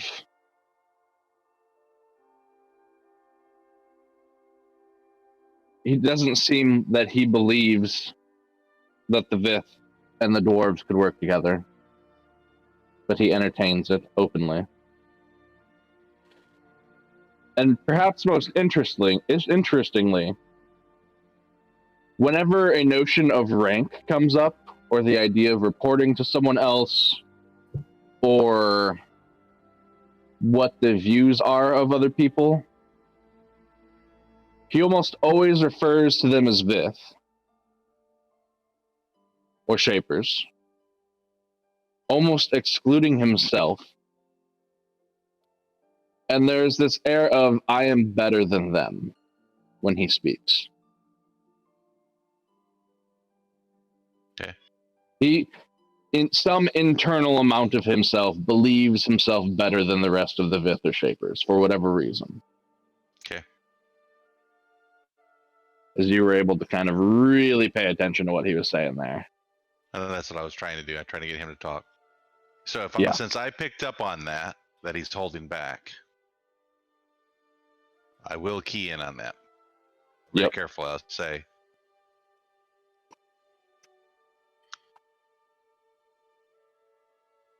I understand your hesitancy. The need to hold things back. Give it some thought. And we'll talk later.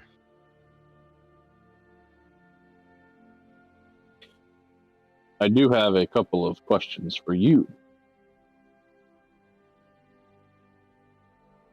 Ask.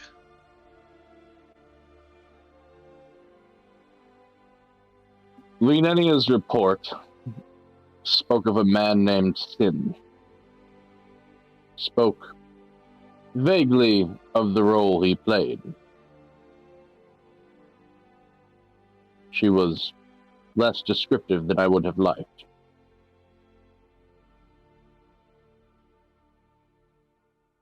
What role is it that he played?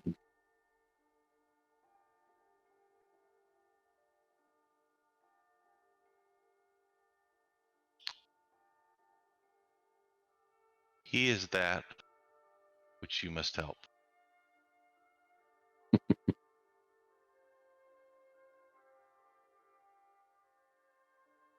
He is, but the anchor is at that location. The Vith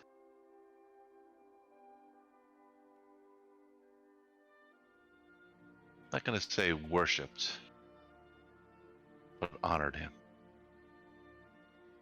And they should continue.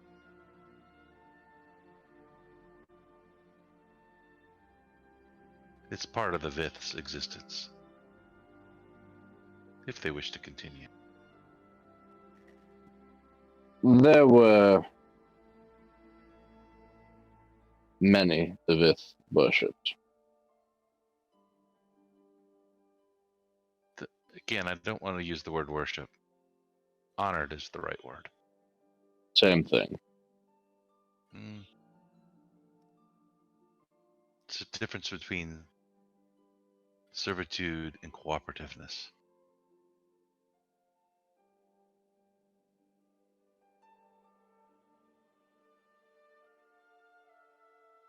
Know that what I say is true, because I will not lie.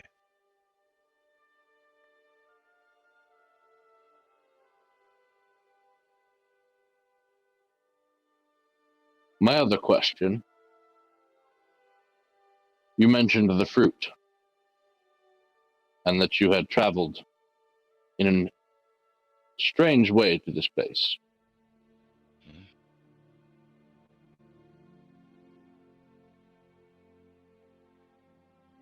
What is that other place like?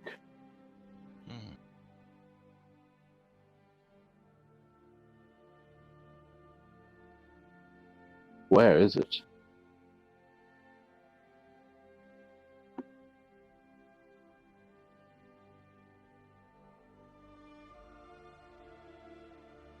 save that for when we talk next.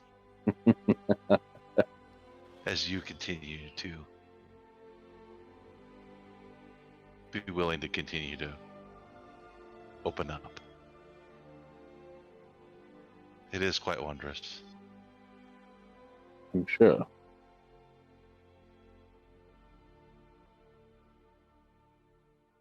There are many forces at play here.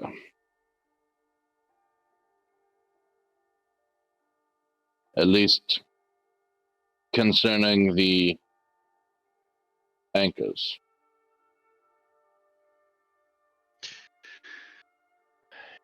We have much to learn about them. Be careful how you tread. As the imposter has already shown, not everyone is who they appear to be. We've seen that. And he's giving you like this unblinking stare. Yep. I agree. People find a need to protect themselves. Sometimes for good reasons, sometimes not.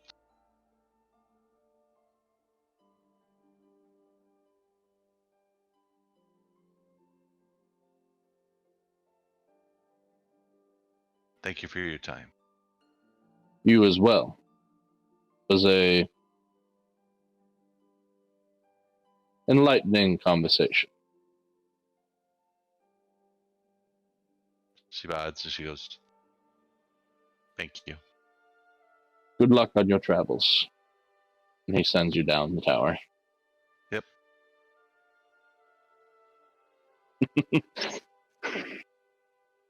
There's a lot there. So, the rest of the week. Right. Before rest of the week. Not the rest of the week. That's like There's just one like one. We little might not. thing We I got to get want past this night still too. So go ahead. No, this would be just any night. When he's down at the caravan with you guys, Raul will be like, to RJ, let's do some studying outside. The breeze is perfect. Got the moonlight shining. It'd be Nope. wonderful. You don't have the moonlight shining. All Nope. right. Still will be Only wonderful. afternoon, right? The moon does not come. Oh, go ahead. The moon does not come back to the skies above you until the 11th of Sodi. All right. Still a Well, wonderful help night. me bring out my cauldron. And then, excellent. And he'll look around the caravan, like outside. You guys are still parking by the river, like River Bay, right? Yeah, wherever we set Right. up. Yeah. You would see. Would it be safe to Navarre to say that I would find a good-sized rock that I could use to sit on? Yeah. Would it be by the river, not by the caravan? Probably. All right. It'd probably be kind of partially in the water, stuck in the mud. And a rock big enough to sit on, that would be quite heavy. How heavy? Like, A couple 100 pounds, perhaps. damn. All right, no, I can't do that then. If it's big enough to sit on. You probably could roll a couple 100-pound rock. Well, No, well, I was going to do something to show you, to hint at my class a little bit. But because if you ask, I can move it with lift, according to the lift off ground. yeah, Yeah, No, physically, you guys could probably manage, but that's not what he's asking. Yeah. no, Navarre knows what I'm asking. Okay. Okay, Yeah, Steven, no, I'll a do rock this. that size is probably a couple 100 pounds, unfortunately. So I'll do something different then. We'll still get the same idea. All right. The ground in the area is pretty loose, right? Yeah, grass, dirt, stuff like that. All right. So so he'll be like, I need somewhere to sit. You know what? I'll improvise. And he'll see him like start to like move his body a little bit as he's like kind of making the same actions that he would with practicing with Nith in the morning. Then he would just stomp on the ground, extend his arm out, and pull it towards him, and use his other arm, pull it towards him again, as you would then see the ground moving as he makes himself a chair out of the not like it's just a mound, like a little mound off the ground that you can sit on. Here we go. I'll be careful with that. Some people might be seeing that and call the arbiters. That's what the paperwork's for, isn't it? That they've given us. Yeah, still wouldn't want to meet up with them, especially in the dead of night. Vith are good guys. They don't mean any harm. Right. So let's get back to research. And that was, I literally just wanted to do that real quick. Just show him like move some earth. Thunder. Excellent. Anything else through the end of the week? Yeah, I need to talk Well- with RJ. All right. A day or so later, you find RJ. Yep. So, come to you. RJ, Yeah. I've been practicing and been thinking. I don't want to use this weapon anymore. I've come up with some ways that I think that I can use my training and do better than what this weapon can do. Okay. But I need something. What do you need? I need your help to, and I show my wrappings, to get some wrappings, but specially made ones, made by a craftsman that makes cloth-like material, but it will have to follow specific specifications, and it has to be of the highest quality possible. And I have a specific style it needs to be, where the fabric needs to have a layer that double folds upon itself, and weaves together in equal increments along its length. And I'll need several of these, probably, to make up all that you see. And she points to all her body. What are we calling it? Wrappings. Wrappings, body wrappings. This will take some of that money we got. I saw I have enough for you. Well, More than enough. But first, go I ahead. open up a metal, I go inside and take out the metal box. Can you try putting the weapon in here? Oh, yes, I can. When you go inside the carriage to get that metal box, Reginald, you have to like work your way around a couple of gentlemen who are currently inside tearing parts of the floor out. Okay. Sweet. They're working on it. Yeah.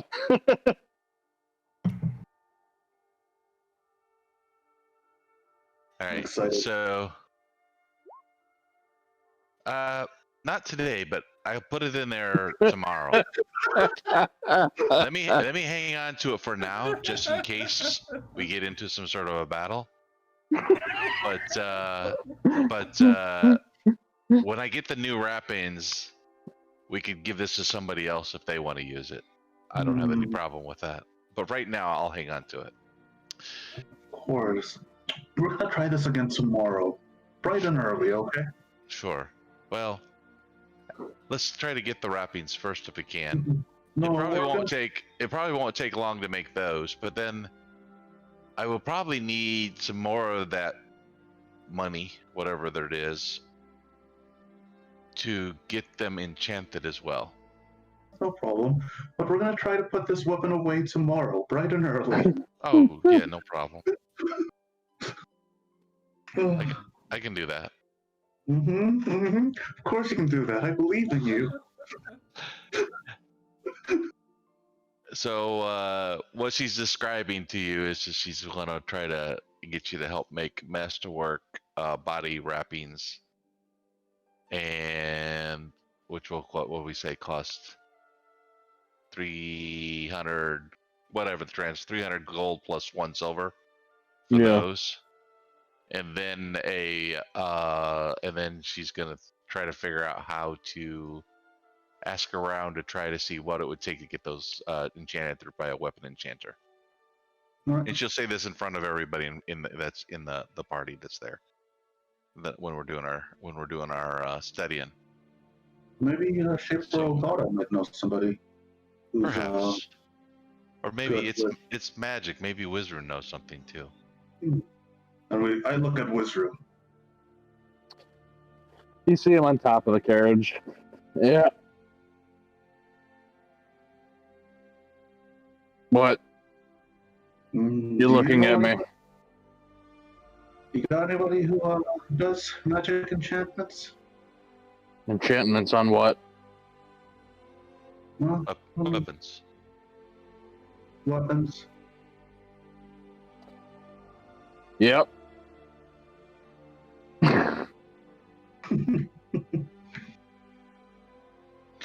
To get a weapon enchanted, that would be increase the ability to hit. Fortify So it. would that- Yeah. Yeah, what would that take?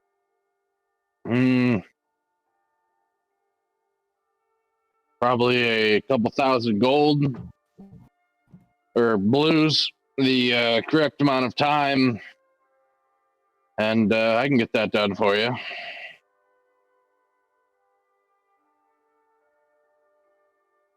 Do we have that, RJ? Maybe?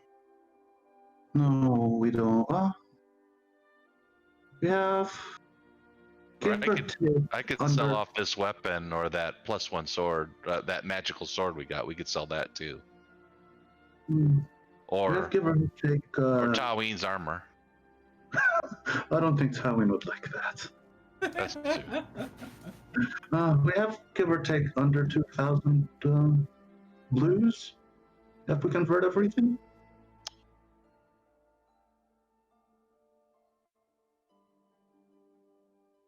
Okay, this is what I would like.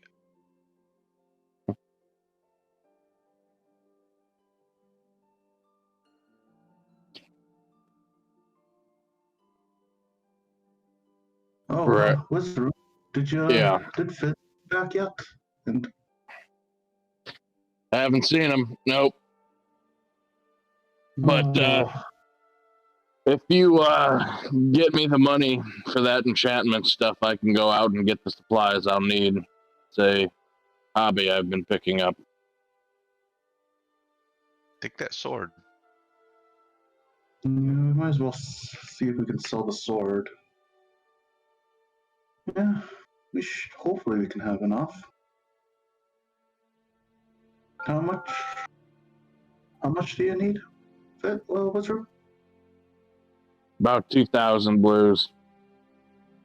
Although I'll need to spend a lot of that on components and stuff. So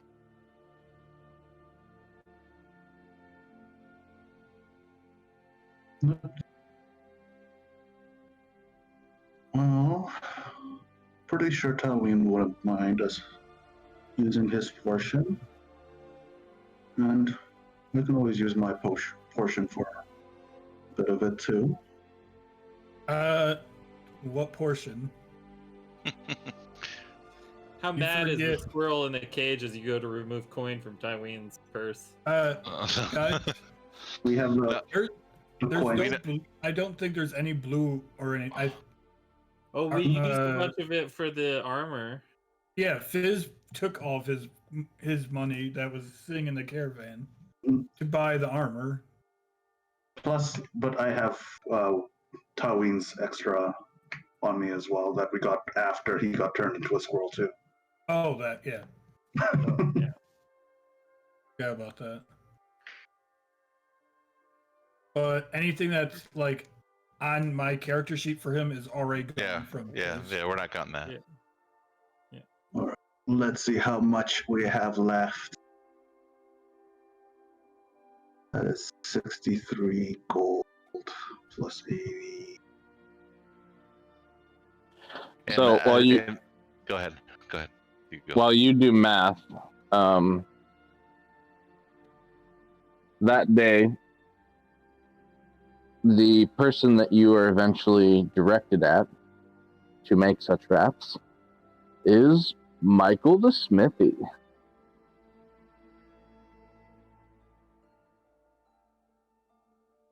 So go to him and assume RJ's with and ask him to translate to make those.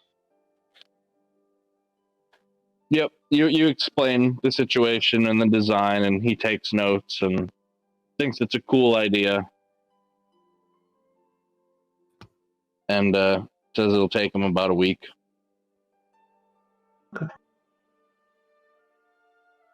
Do you, would you be willing to buy some magic items? No, sorry, no magical items here. Stuff's forbidden. Sorry. All right, no problem. Thanks for. We'll come back in a week for those wraps. You got it. All right, Methel. I'm gonna go into the center quarter if you want to come along and try to sell the stuff that we have.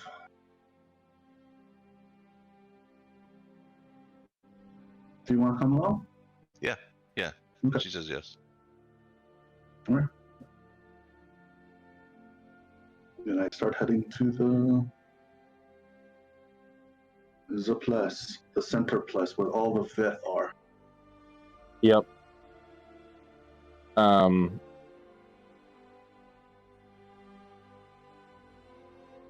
Second.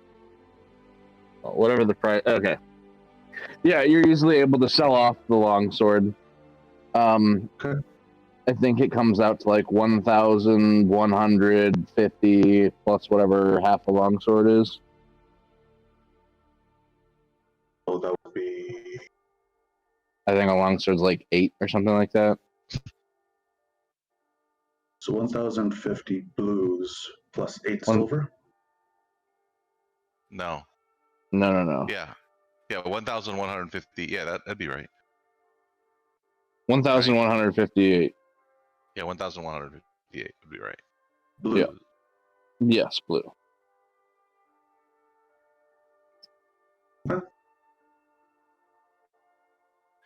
And I had 30 blue. I would have gave you those too. So you put that in there, in the number. That's all she ever carried around. She never spent them. Before she could hand it out. Oh no, we should have enough with this. And I give it back to you. Okay. All right, let's go see Will's room, and you can explain what enchantments he can provide and what enchantments you want. Okay. Heads over to the caravan. Yep, you go to Wizard, you give him 2,000 blues, or the equivalent of, so that he can go out and buy what he needs to do the work.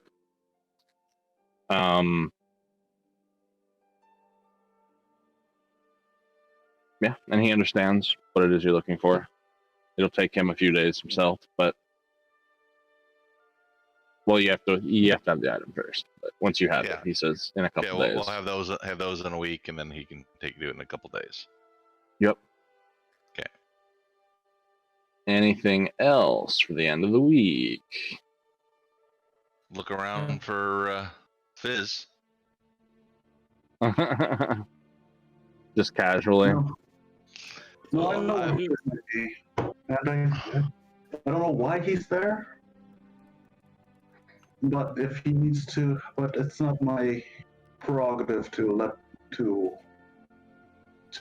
chastise him for how he wants to blow off steam, considering that he fell from like the sky limit.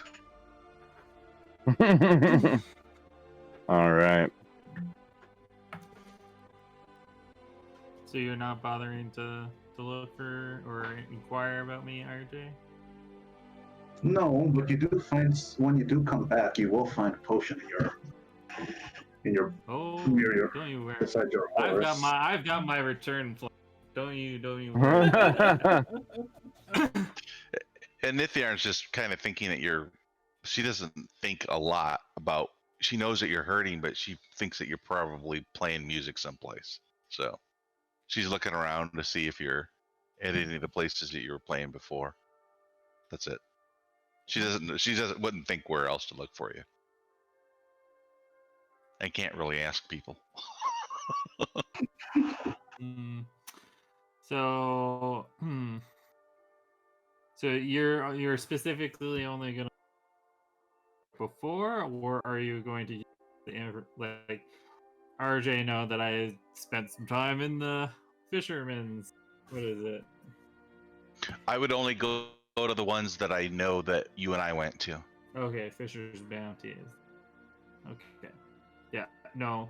It's like whenever I was with you, like we went to the I think it was Progression's The Way. one in the core, and then the one that the tail end one that we went to. Yeah. Okay, that's fine. That's it. All right. And as the next week begins, let us go ahead and take a short little break so I can grab a refreshment, a bathroom break. Cool.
And we're back.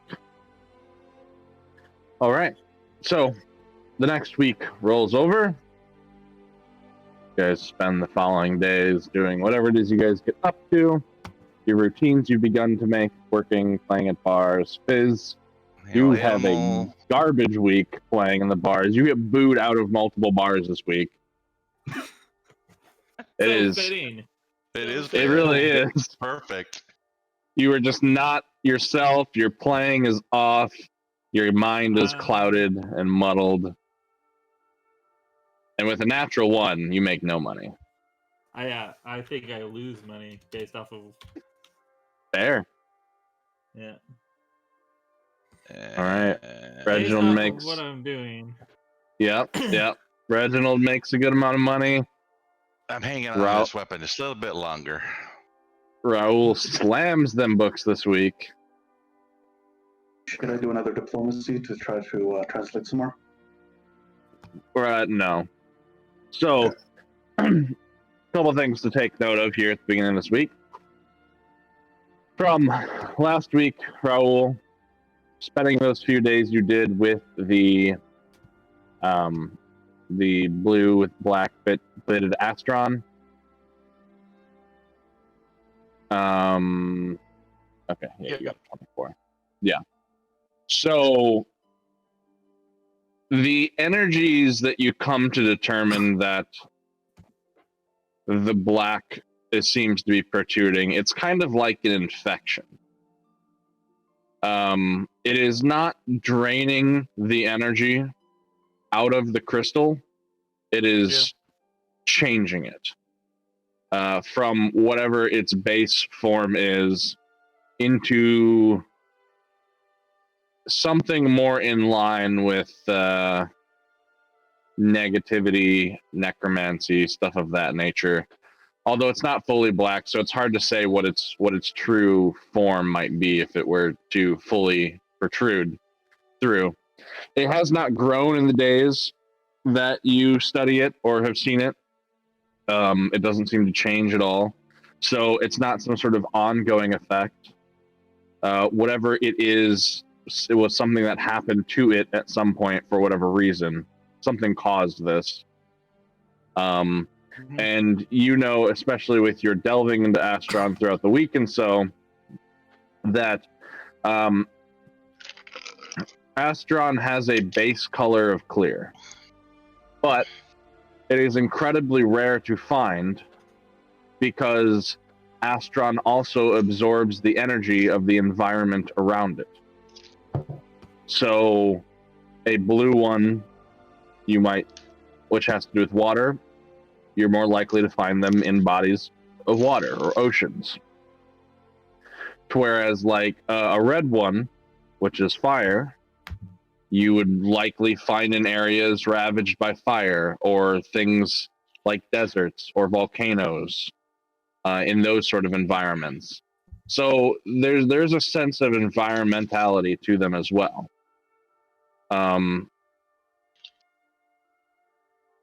Without having specifics to study on, it's hard to say what any of them do in terms of how they enhance spells or take the form of material components, but you'd have to kind of find those on a basis by basis.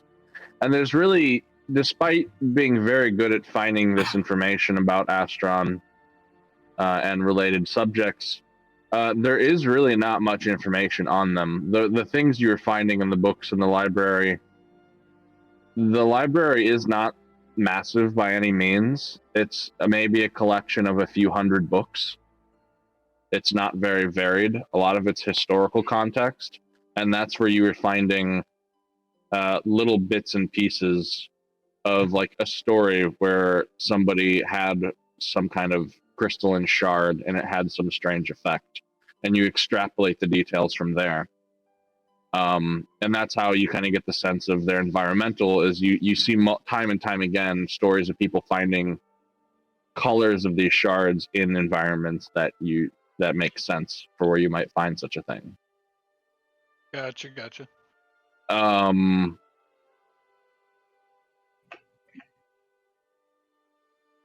You do know, partially from past experience, not so much from the books you're researching here, but as a crystal's energy is used, they will sometimes shift colors, depending on what color it was, until they land on the 4 ones that are used as currency: violet, blue, orange, and red. And when those ones run out of energy, they will crack and shatter. The tips of the astron break into a fine dust that is very hard to collect, as it's often unknown when it's going to break. But it does have value.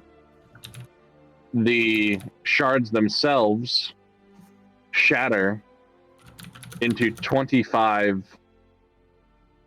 of the chips, just as they are as you see them in currency form, but without any energy.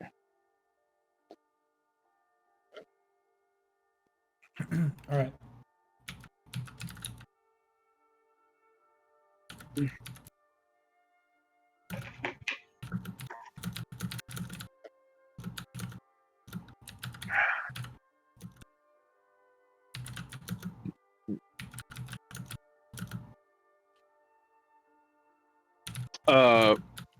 All right. So this week, anybody up to anything up to the point of the body wraps being done of note? Depends if Raoul is done examining our astron crystal. Yes. Yeah. When you ask that, he then asks, with the new information he has, he would ask something right back. Yes. Sorry, you can have it back and do what you must. Are you about to turn it into a clear astron? Maybe. I've never actually done it before. I would love to watch to see what you do. And if it does become clear, I have another thing I want to try out. Would you, while we're traveling, would you mind if I did a little experiment on it? See, why not? Excellent. I always like I'll do seeing what- other people experimenting. I'll do what you're going to do. I take it into my hands and I say, watch over another, in my mind and my heart, I say, we're going on another adventure, Sim. Watch over our progress one more time. Raoul, you see the shard in RJ's hand. There's a glow that begins to emanate from the shard, a white light, and it seems to also slightly emanate from his hands as well. It bathes the shard in this white light, and when the white light fades, the color is gone, the black is gone, and it is clear.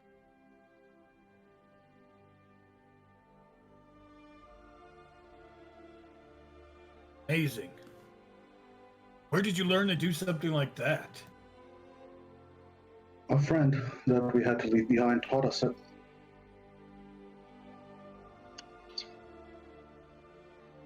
Now, sit right there.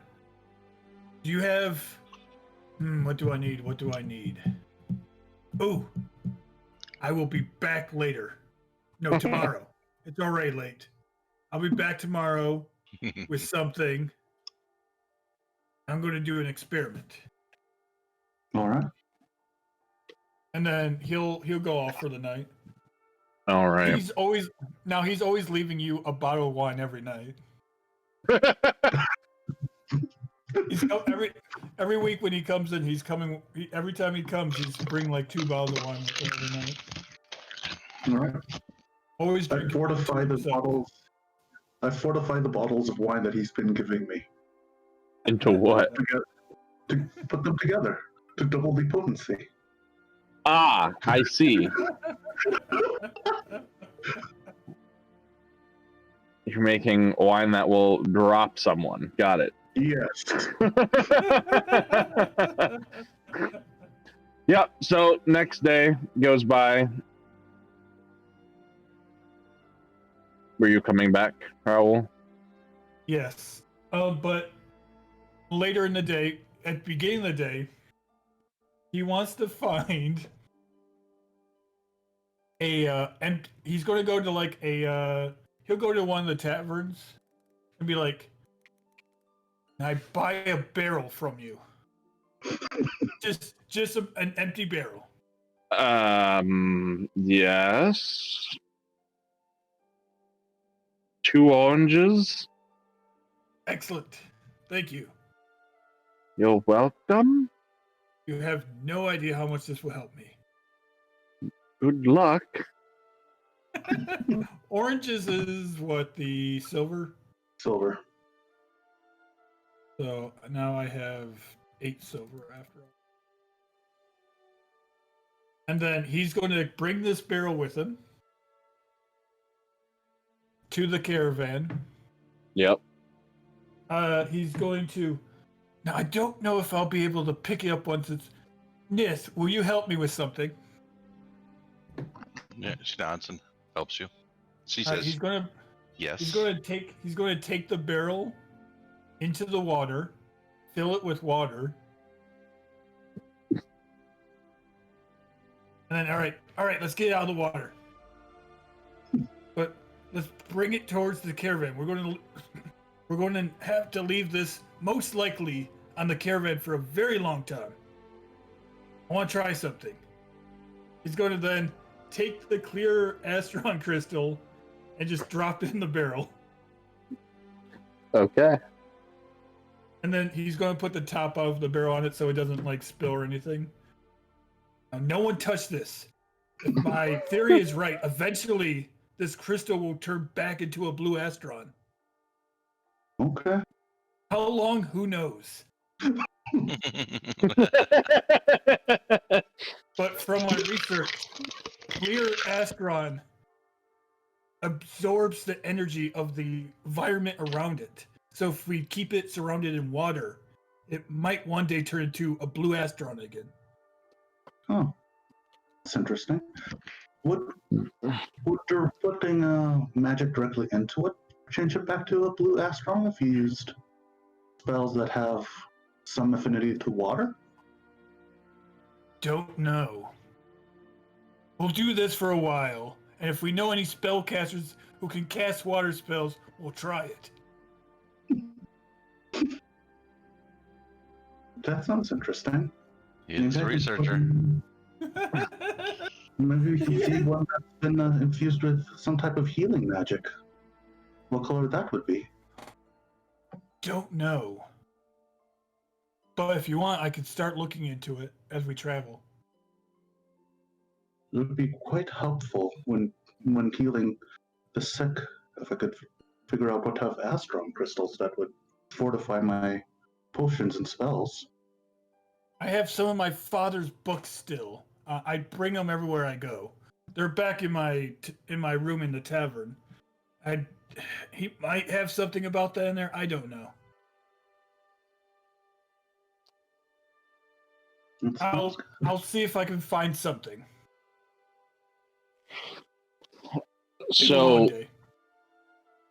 to expand a little bit upon your research ideas, as I'm sure this is the first of many, which is awesome. I'm gonna come up with random ideas some days. Books and information and stuff like that is helpful to an extent. Yeah. However, you would also know the best way to learn about the Astron is to physically get a hold of one and study that particular color of shard. Yeah. And so anytime he gets a chance to see Astron, he will take it. And that will require a couple of days of researching and testing and playing around with and examining to kind of get some of that information like I did on the blue one. So for now, you know that you have studied a blue one, and that's it. Yeah. And now he has a clear astron in a barrel of water. Will Yep. that do anything? Who knows? Okay. I love it. Experiments.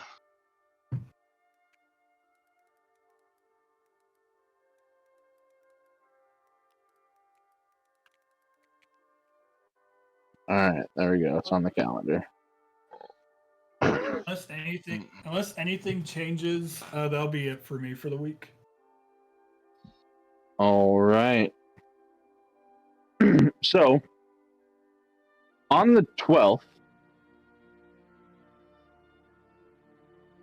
okay, nobody else seems to have anything. So, on the 12th, as you guys are out and about town, you, over the course of this day, and I've described up to this point in the past weeks how you've seen a much larger military presence and larger patrols and groups marching about. On the 12th, you see many of those larger groups getting into formation outside the walls of town on the northern side for those who happen to go in that area. But word travels too for those who are just out and about the town too. And it seems as if battalions of soldiers are all beginning a march somewhere and leaving town in mass quantities.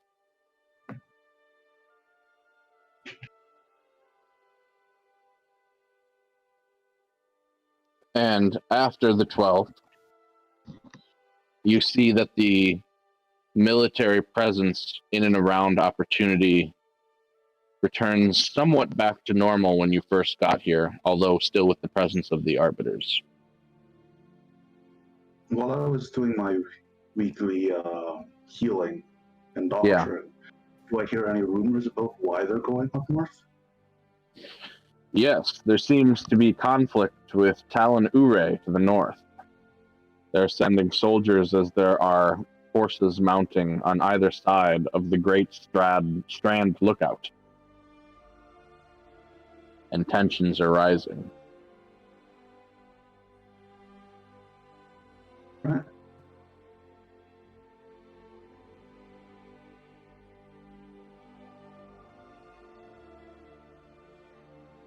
That's good. That's interesting.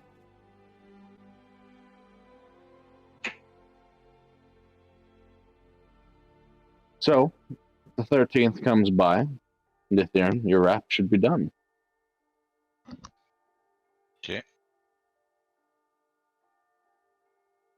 Get RJ to go with, Yep. and we go get him. Yep. Pay for them the 350 blues and the 1 orange. She's looking There. them over very, very carefully. Masterfully crafted. Yep, I'm pretty good at sewing myself.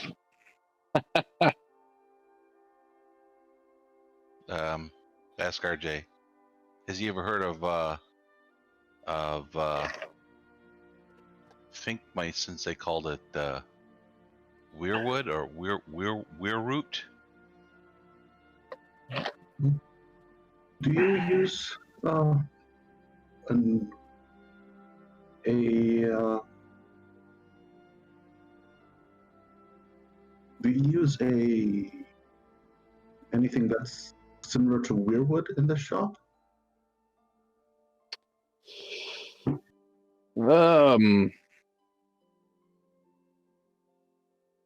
Can't say I know what that kind of wood is, my friend. Sounds like one of them fancy elven terms. Probably have to ask the Vith. Maybe. Maybe. Can I do a knowledge nature to know the common term for it? Sure. If there is a common term.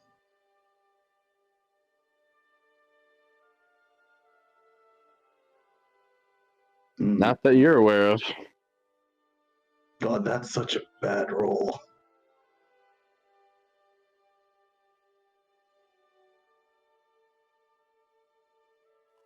No, well, I can ask one of the vets when we go if we beat any of them. Don't hurry. It was just a thought.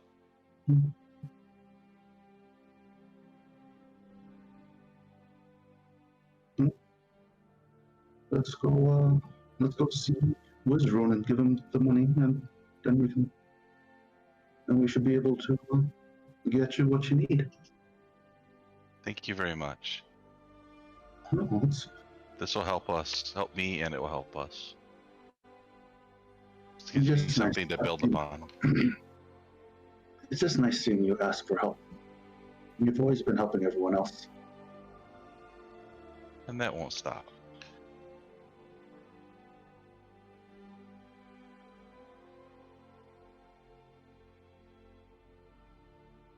Oh yeah. Remember, every morning, try to put down that weapon. Especially now that you have a new weapon. Not yet. I rolled a 10. I'm just rolling it. I don't know, once per week right now. Yep. Yeah, maybe All I'll roll right. it again after we get the enchanted ones back. But Yeah. they still need to be enchanted. You don't have them. Yeah. She still might need it.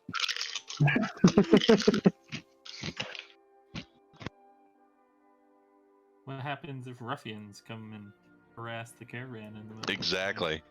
Indeed. I gotta be able to protect you. Protect me, I protect everyone else. Oh, wait. Oh, yep, Is anybody doing anything during the day on the 14th? Normal stuff. Normal stuff? Okay. Normal Late caravan stuff. Late, very late into the evening, people who are at the caravan can roll perception. You can roll what? Perception. Perception. While you are asleep. Oh, sleeping, Yeah. then Raul would not be there. No. If I'm sleeping, I didn't hear you. Oh, okay. Okay. And say that that's under a 10 with an additional negative for being asleep. So you don't hear as I stumble through the green space that the caravan is parked into. And I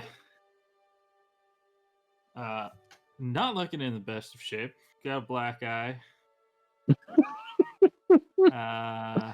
Look a little bit beat up. Clothes are a little bit torn here and there. I stopped by the water barrel that's sitting outside, and scoop some water or whatever the liquid is into my hand and taste some of it. Tastes refreshing. Yeah, it's And river fizz- water though. It's a little fishy, but yeah. You see a crystal at the bottom of the barrel. Oh, I'm not even like really looking into it. I'm just cracking it Okay. open, sticking a hand in, and drinking. Like, I'm thinking it's booze, but wow, I just drank some of river water in a barrel. I'll fumble with the door to the caravan, climb inside. Yep. And I notice those fine bottles of wine. You noticed one other thing as well, Fizz. Something new. You accidentally kick the rug that kind of is the centerpiece along down the center of the interior, and you see underneath of it, there's a hatch you didn't see before, and the wine, of course. Yeah. I'm not interested in the hatch at this moment. My focus is fully on the wine. Yep. Where Oh, no. I will grab two of the bottles, sit down in an empty cot, and start drinking. Oh And I no. imagine after a bottle and a half, that I am now passed out. Very Maybe much for a so. while. And Probably just half of the bottle I was a couple fortified. hours later, RJ, you're just you're starting to stir because something smells kind of What's that? funky in the. I have to restart I have to log back into Discord. I'm getting static again.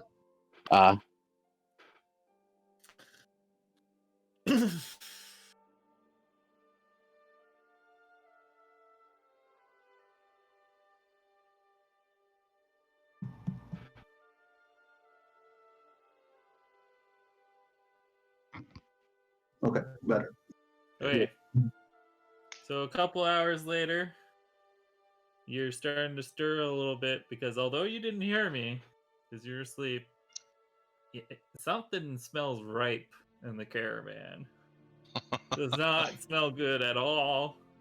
And when you awake, you find Fizz across the room on another cot, face first down, and a bottle rolling around a little bit with a little bit of wine on the ground beside him. That's not good. I do a heal check, considering probably one of those wines was the fortified wine. Yeah. I'm fucking drunk. You don't even need to roll a heal check. Oh no, I'm rolling a heal check to make sure that I don't have to pump you out, make you puke all that wine out. Make sure you're alive.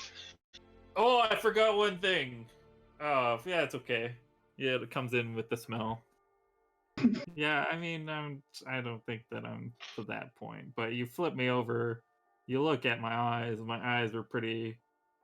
Yeah, they're bloodshot. Probably wasn't just drinking booze.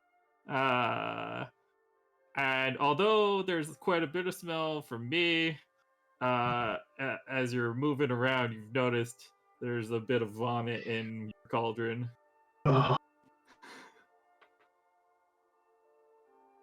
Oh, Fizz. Prestidigitation to vomit out. Yeah, you clean out your cauldron. It's still kind of smelling a little bit though. And I, Neff? Neff? I don't hear you. No, I'm Very not. early in the All right, morning. I go outside and I try to wave you down. Okay, and I alert.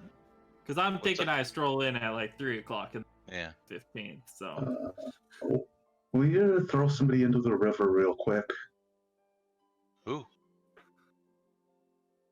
The person with all the vomit over them.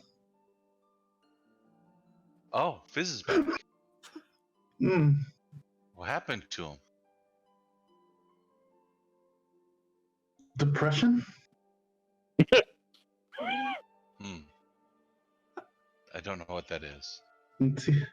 It's when you get really, really sad and start spiraling. Oh, could be. All right, and How heavy is he? You're fine. well, I've got all my stuff on me. I'm still in all my equipment, so I'm like 250 pounds. Backpack strapped to my Okay, back. so off ground Navarre is 350. I don't know. Yeah, you're fine. Okay. If you would like to remove everything but like my clothes that I'm wearing, I'm only 160. So Yeah, go ahead and take your backpack off and yeah. some of your less smelly stuff and put it outside the caravan, and then dunk you Okay. a few Are times. you just dunking me or releasing me or? No, hang on to you. I was gonna say I'm pretty sure I'm unconscious. Yeah, I'm wash rinsing you off and checking to see if you wake up. I mean, Hey, yeah, roll something see if you wake up, but you're probably not going to. It's very cold water. oh no, Yeah, I do. no. He endures that shit. Okay, I bring him back. All right, let's put him down here. It's clean at least. Smells Clean, better. please. I guess I won't be going out to the... We left you outside the caravan too. Yeah, well, he's. You can clearly see when I do heave, nothing's coming out. Yeah, you're I'm done. just like dry heaving. Can't you? And the vomit before you cleaned it up, like it was very liquidy. There clearly there wasn't really any food that Yeah. he was eating. Can you fix him? He's drunk. Even if I give him that potion that helps hangovers, he's going to be drunk after that still. So it's mostly time. I'll stay with him for a while. Make sure he drinks enough water. A lot of water. Do we have any more of that shark meat Taween had in the caravan? I haven't seen it. Or was it? If it was in your pack, it's gone. Trying to think. That's why I said Yeah. in the caravan. It would have taken us a month to get. I think that would already be gone. No. Yeah. The last bit of it he had on him, and we ate it that night when we were in the Okay. above the clouds. That was the last bit of the shark meat. But he's gone hunting for other things, so there's probably like dried meat of something in the caravan. I start making a soup. Okay. With dried meat and hard breads. Raccoon, squirrel, something. All right. That's not When you come to bring it over to me, I've kind of propped myself up onto like the wheel of the cart, and initially, when you approach me, there's 2 flagons to learn. I need gold to ante. Are you in or are you out?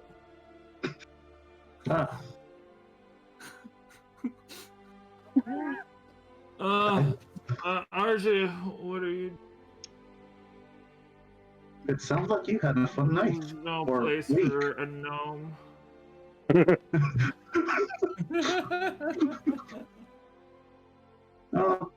We're at the caravan, Fizz. Oh. Okay. Sounds like you had a fun week. Get it all out of your system. And can you check your wallet?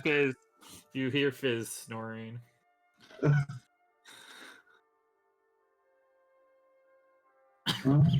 Tomorrow. Maybe. I still have to. I think I'm staying here for the day and making sure he eats something. Well, that was that night, so it had to be the next day, the 5th, right? Well, I'm thinking it's like I roll in at like 3 o'clock in the morning. Yep. So it's like 5 o'clock in the morning by the time RJ wakes up. Like the night of the 14th. So 3 o'clock in the morning is the 3 o'clock in the morning of the 15th. Yeah. Okay. There we go. So yeah. So you just like there's still the whole entire rest of the day to do their stuff, and I do eventually eat a little bit of food, drinking mostly water, and resting, basically bed resting.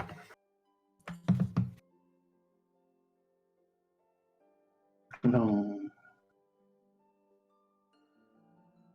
Yeah, this is gonna be a long couple of days for Fizz. Because that wine was quite strong. I didn't think somebody would just down the whole bottle.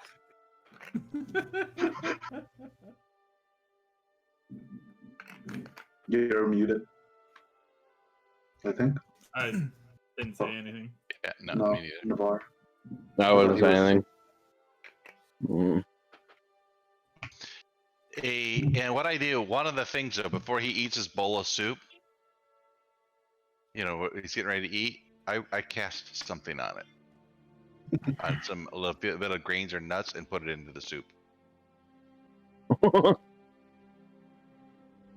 All it is it's the I don't know how to say it. Abstemiosis. This word. That one. Which just means it's going to be it's enough food for the food that he eats is enough for an entire day. Abstemiousness. Yeah, abstemiosis. And so it will be like a very hearty meal. It's basically what it will be for him. Without eating a lot of food. A good use for hangover. Mhm. Yeah, so later that day, Fizz, you still have a raging headache and are feeling like death, but you're not drunk anymore, which is probably worse. Yeah. Just lying in my cot, moaning and groaning to myself. All right. You awake, Fizz? Yeah. Don't speak so loud. Do you have everything?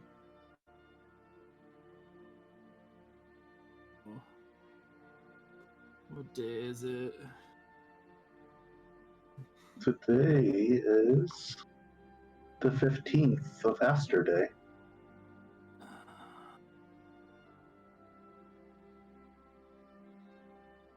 It's been about 2 weeks since you left that 15th. bar. The 15th. It's not the 6th. Oh boy.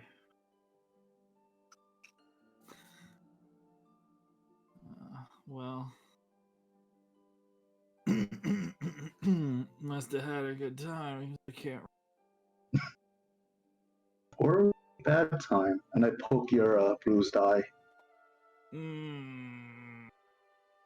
That's gonna take a couple days to heal. And I think your stomach won't be better until at least Lee Day.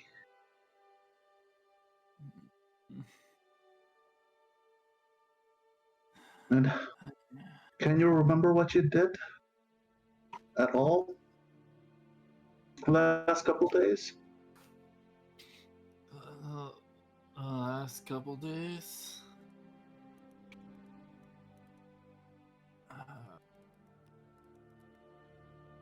No. the last thing that I remember was playing some cards on Tar Day on the 5th.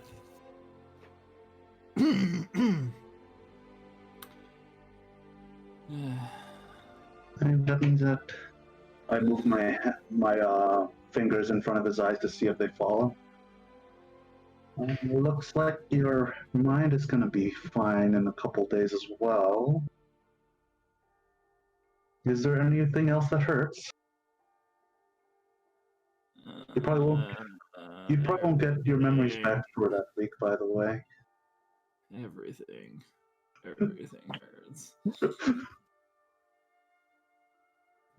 Well, sit there and drink, and if something really hurts, call for me. No, drink. You gotta drink water, at least. Oh, water. Yeah.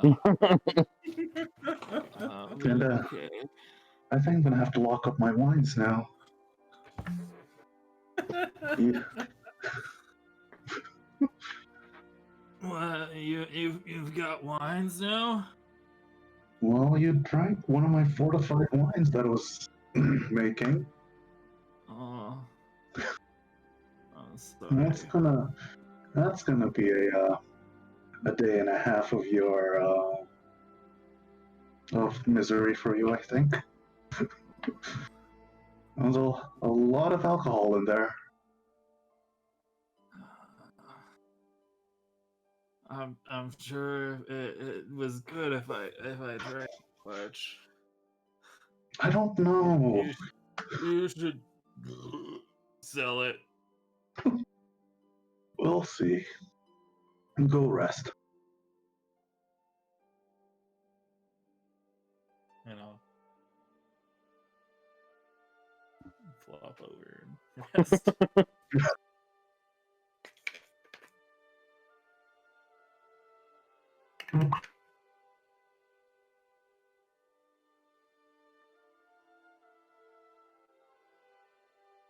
On the 16th,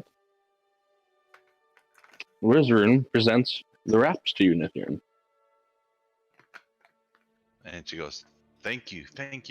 These to be wonderful. Where's that metal box? Hang on, let's see. Bingo.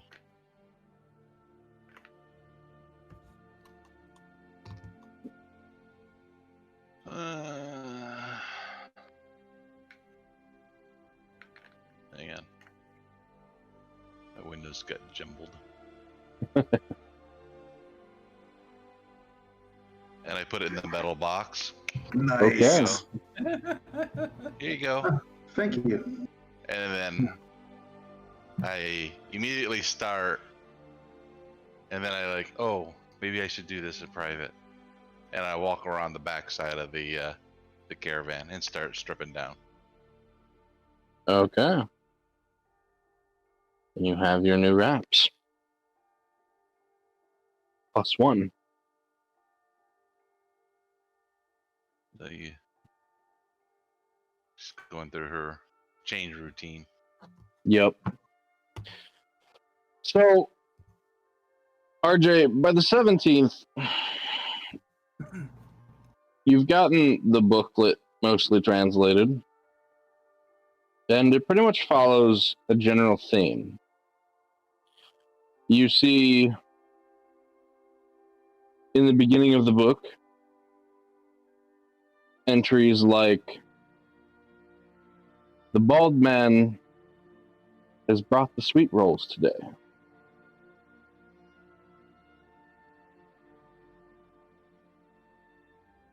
The next entry, the bald man has paid 500 for the product. And it's a general theme of vague descriptions of a person, followed by that person buying or selling something like a pastry or alcohol or some more common item. And then a curiously large sum of money in return for those items. And there's about 34 entries like this in the booklet. The last one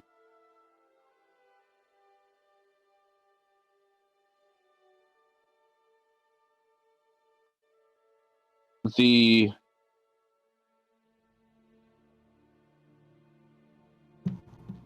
traveler wishes to buy my beer.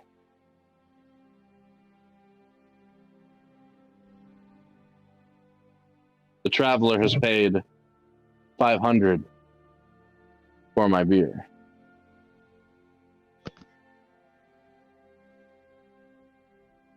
And that's the last entry.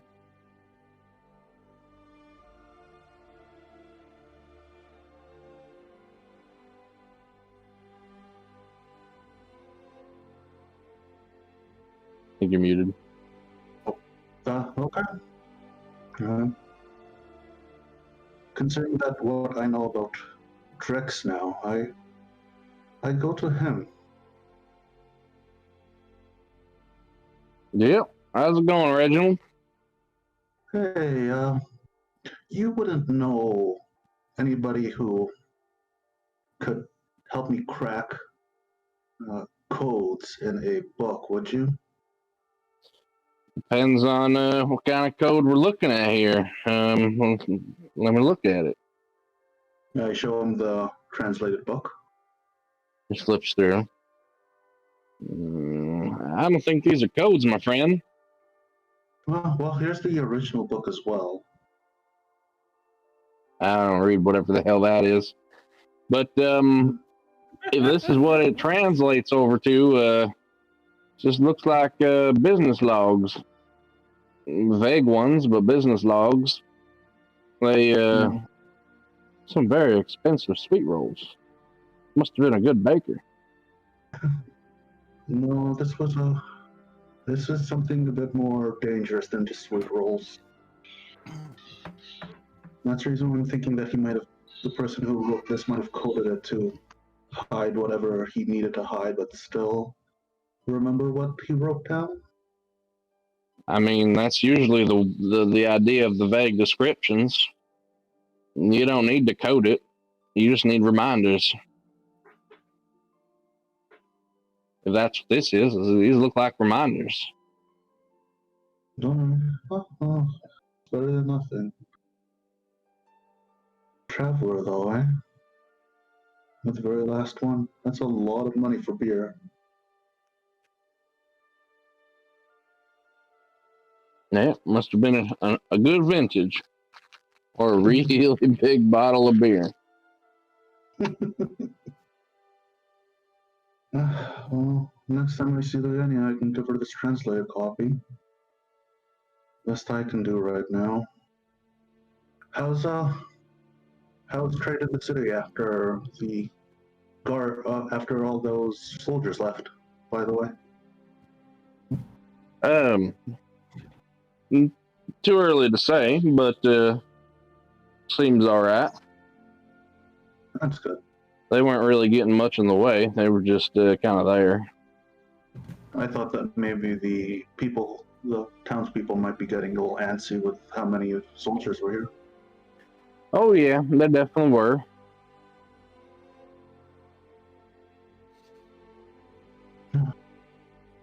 Oh, I would check the card real quick. Fizz came in last night quite out of it, and I don't know if he might have messed up anything that you were building in there. I know he puked in my cauldron at least.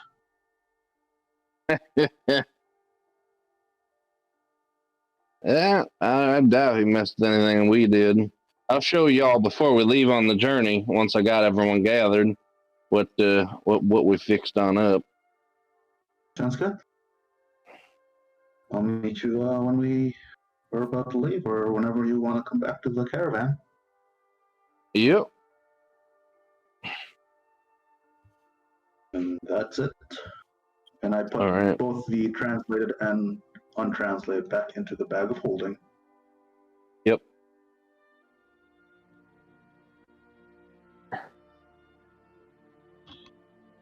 So,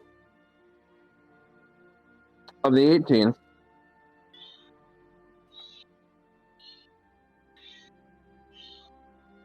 who goes into town and where? RJ technically goes back to town where he usually sets up his little hospital or clinic area. This Yeah, week, is there a particular city entrance or exit or quarter that you set up in, RJ? Nope. Still at the Fisherman's Bounty, Okay. because that's where the more poor people are. So that's where I set up to help them. Okay. And I won't go until like Tuesday or L's Day. L's Day to go talk to the Shaper. Okay. Yeah, I mean, I'm gonna do a thing on Tar Day, but and I'll probably start performing on the 19th. But I wouldn't imagine on the 18th that I'm capable of doing much still, other than maybe my writing lessons with Wizard. Yep, and I'm doing that with you. I would have idle chat with you, maybe just a little bit. We'll do it one night, just a bit. If you want to do something else on the 18th on tomorrow, that's fine. Nope. I just need to check where all you were that day.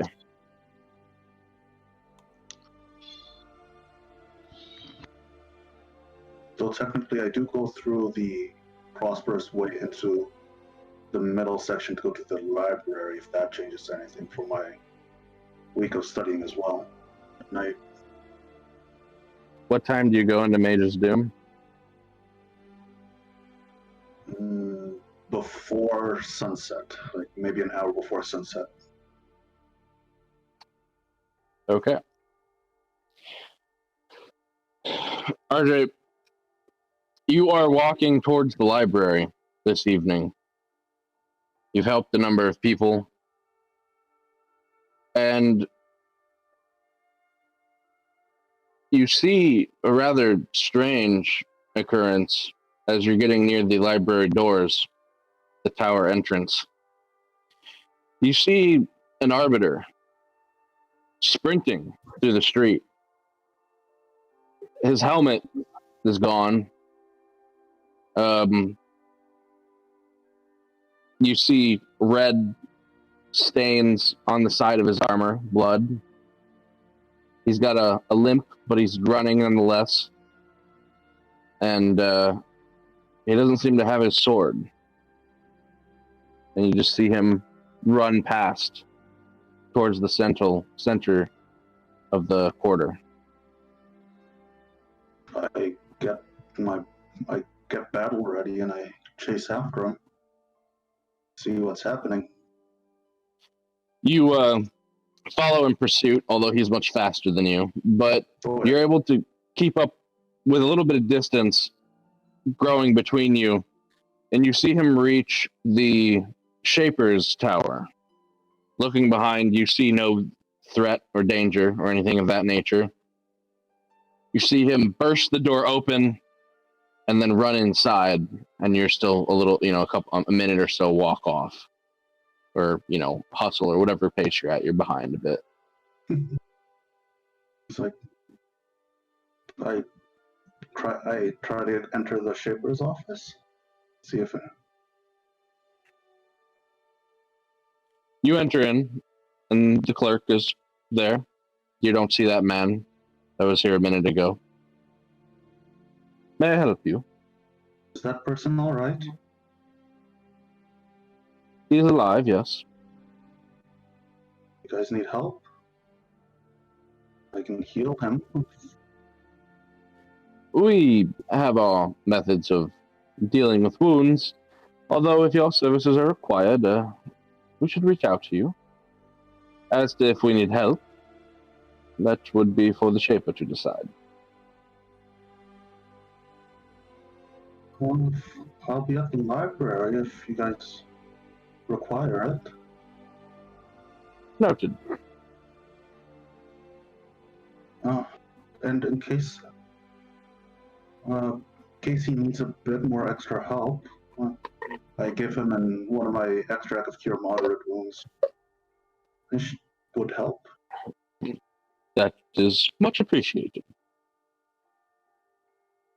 It should help with that laceration he had on his side. I am sure that it will go a good way to aiding whatever has befallen him. All right. And I start heading out. Okay. And you go about your research. Anything on the 19th?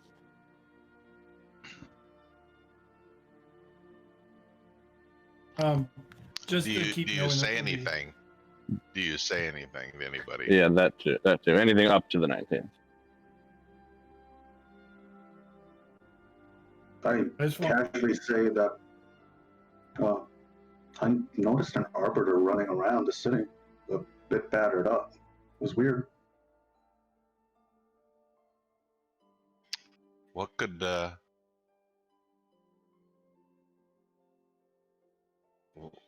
arbiters are pretty powerful. Yeah, that's why I said it was a bit weird. I tried to see if I could help them, but it seems like they didn't need it. But you should, He went to the Shaper's office. If you ever go back there, you might find out more if you ask. I was gonna go in a couple of days. I could go tomorrow, I suppose. I just think it's odd. Okay, I'll do that.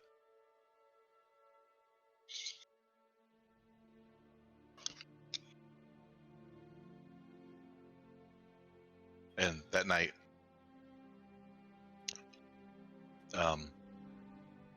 Fizz, are you okay?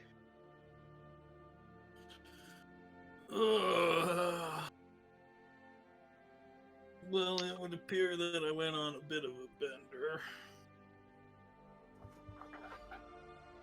I'm feeling a little bit better now, though.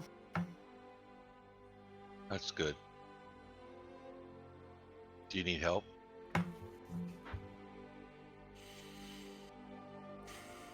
No, RJ has helped me a lot.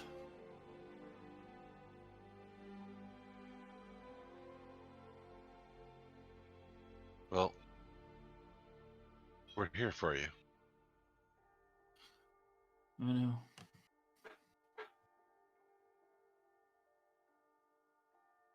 Can't save everybody. Sometimes people can save you too.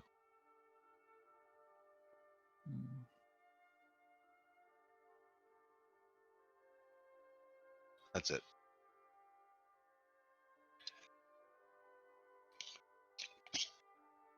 Yeah.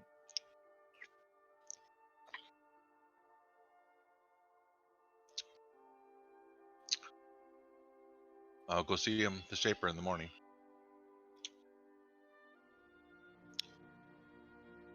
Mute. Oh, you're on mute.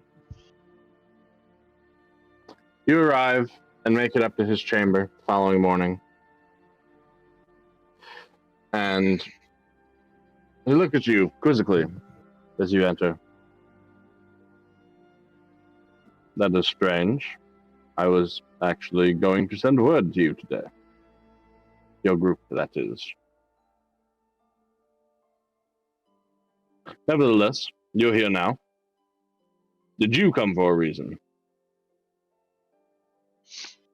I signal for paper and pencil. Yeah, he provides that. But then far right, unless you understand sign language yet. Again, we will need to Okay. use paper for me to understand you. She writes in Sylvan by accident. I've come to continue. It is very elegant. Our conversation.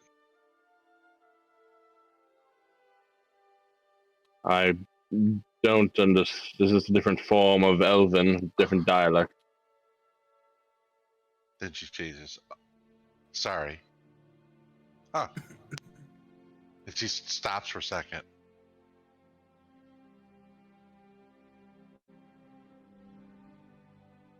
In Elvish. I've come to for two reasons. One, to continue our conversation. And two, to ask if... I'm sorry, I said three reasons. I would have said three reasons because there was three. Two, to ask you about this army. And three, what prompted today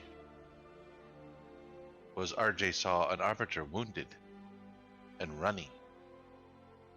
And I was wondering what could do that to an arbiter.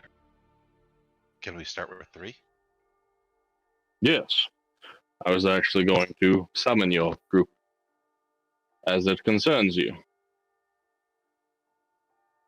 So, late last night, a arbiter had just arrived in town, made haste to send word. Apparently, there have been some sort of complications in Aracrost. The arbiters, from his understanding, have been killed, and something is happening there that I don't understand.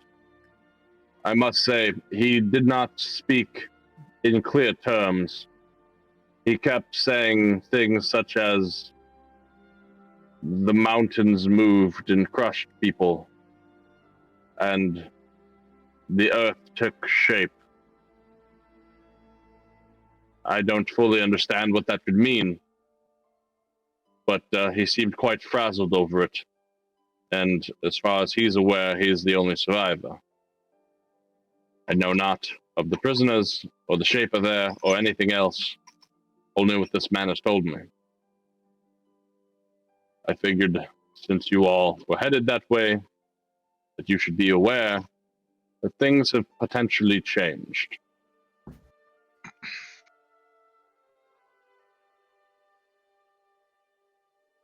So number 2, was he with that army? No. No, the armies that march north are not entirely to do with us Shapers or Vith. They are part of the humans and their lords and ladies and kings. They are having another one of their squabbles over borders.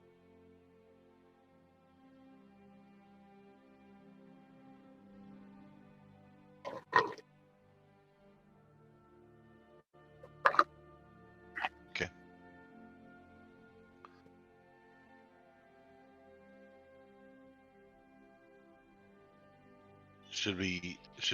Can you send word for the rest of the group? Perhaps we should talk more about what your arbiter saw. I have told you what I know. There's nothing more to say. Take that back with you. Discuss it among yourselves, but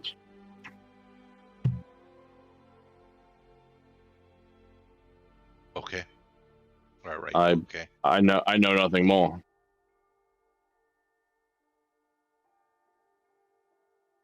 I will do that. Other things of the similar vein, rocks flying through the skies. Apparently, some of the spherical boulders have fallen. I've never been to Aracross. I don't know what that means.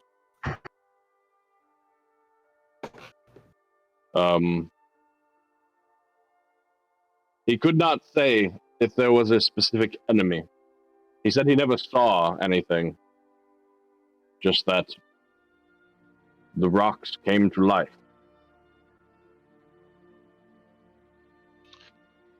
You speak of him in the past tense.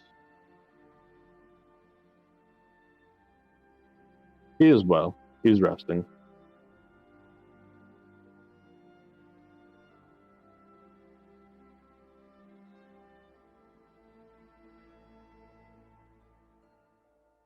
Then the last thing, to continue our conversation. Yes.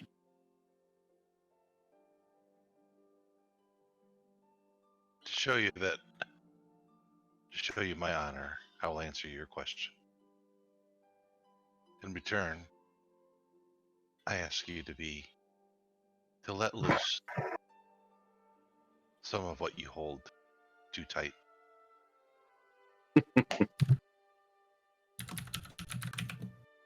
For I know you are holding back.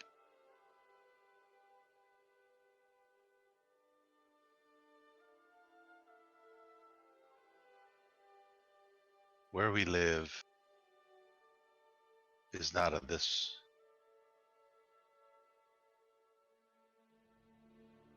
You could call it a realm or surface, the land.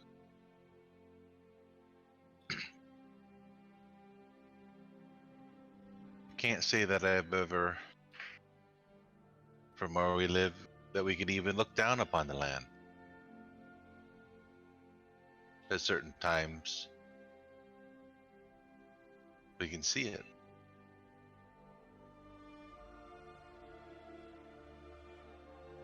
When our home rises, or our home falls, from your point of view, over the northern and southern horizon.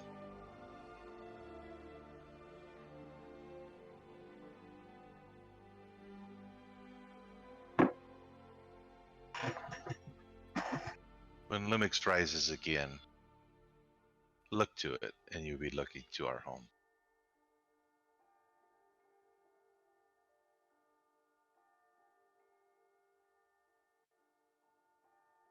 And yes, there's a way to get there.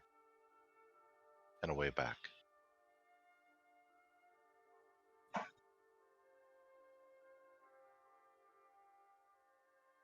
But I can't tell you where it's at. Understood.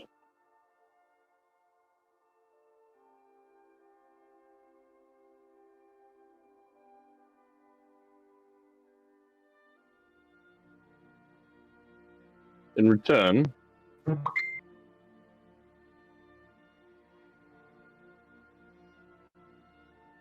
there's more that I hope Maricrossed than simply to secure the anchor.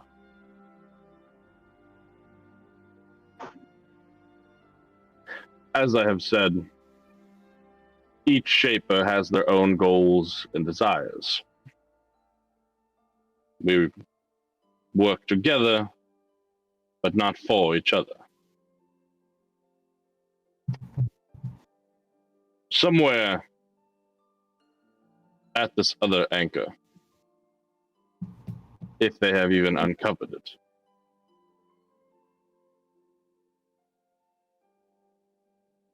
there is a relic of the past. A relic that I require.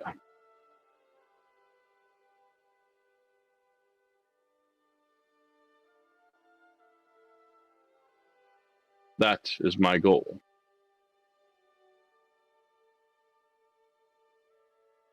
And that is why I am giving my assistance to Non-Vith to achieve this.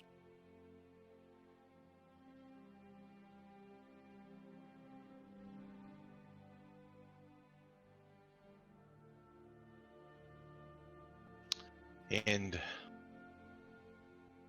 from what you're saying, Shaper Olven will stand against us to acquire that. If he has not already been killed by whatever has happened there, yes. Almost certainly.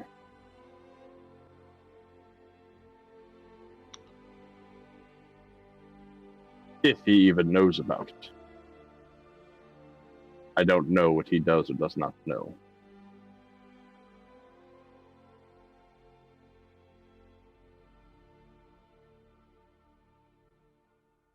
So from the way you speak, though, I see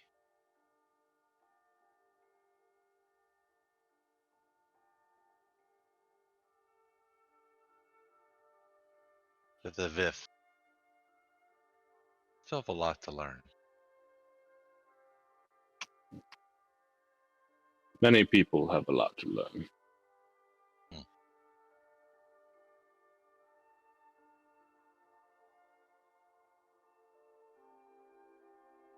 Like, that's for sure true.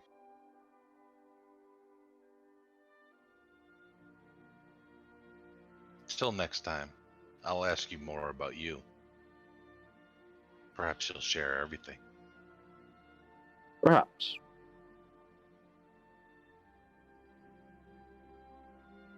Alright, I will let him know. Sounds like there's urgency in traveling there. Find out what's going on.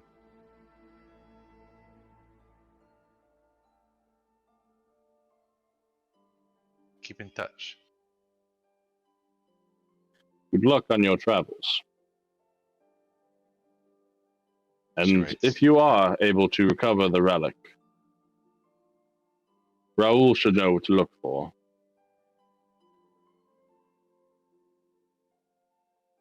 I will tell more. She signs her full name out and says, and then just goes.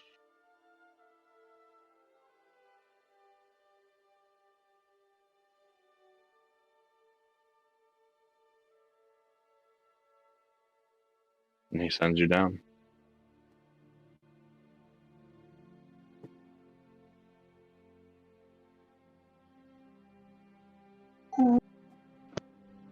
Oh, I go back to the group and I let them know about the mountains that move and crush people, earthquake shapes. Yep. Something big is going on there. We may need to go soon. Could we take Naromi with us? go now. I'm taking the Vromery with us. He still needs some help. And it'll take at least that long, at least a week anyways to get to it, so we can help him on the road. Should be fine.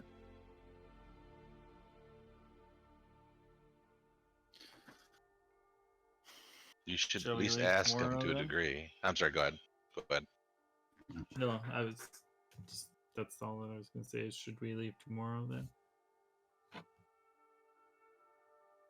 I look at the Vromery. Are you willing to travel with us? I could come on adventure, yes. You're sounding a lot better. Much more myself. Do you need anything from the embassy before we leave? No.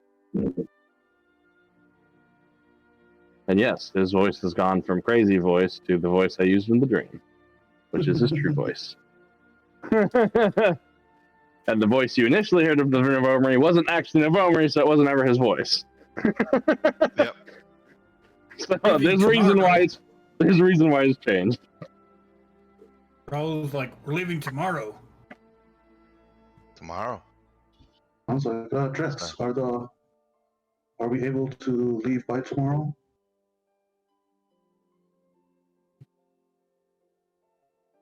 Yeah, we can leave tomorrow. More importantly, is there room for, I don't know, 1-2 barrels of something? Somewhere? Maybe on the roof? Yeah, who uses the roof? Why, by the way, why is there like river water in those barrels out there? That is for an experiment. Ah, okay. Don't touch that. Oh, okay, I won't. And just to clarify, every day he'll open it up, look, see if it's changed color, Like it's gonna happen that fast. and then he'll mark like on his book like not today. Okay. He plans on doing this every day too. I will let you know whenever a change happens. I don't plan on ever changing ever, but this is him. Excellent. Yeah, he's excited. And as everybody spends... Go ahead. No, I was just gonna say that. Well, if we're leaving tomorrow, then we should enjoy tonight. And I have some things to discuss with you all. So if you would all join me tonight at the nearby tavern, whatever it's named, I would be very happy if you could join me. And then we can leave it there. Because I know we're over time. Yep. And as everybody gathers to the tavern that night, preparing to have one final meal and a conversation before setting out to Aerocross. We'll pick it up there now. Maybe next week. Maybe next week. Well, Yeah. Fizz I is can send gone. you notes. I Okay. can send you notes on what to say. It's fine. I always think I have to help a buddy move on Friday anyways. Okay. Was that gonna be Ryan's first week? No, not set in stone or anything like that yet. No. Okay. Well,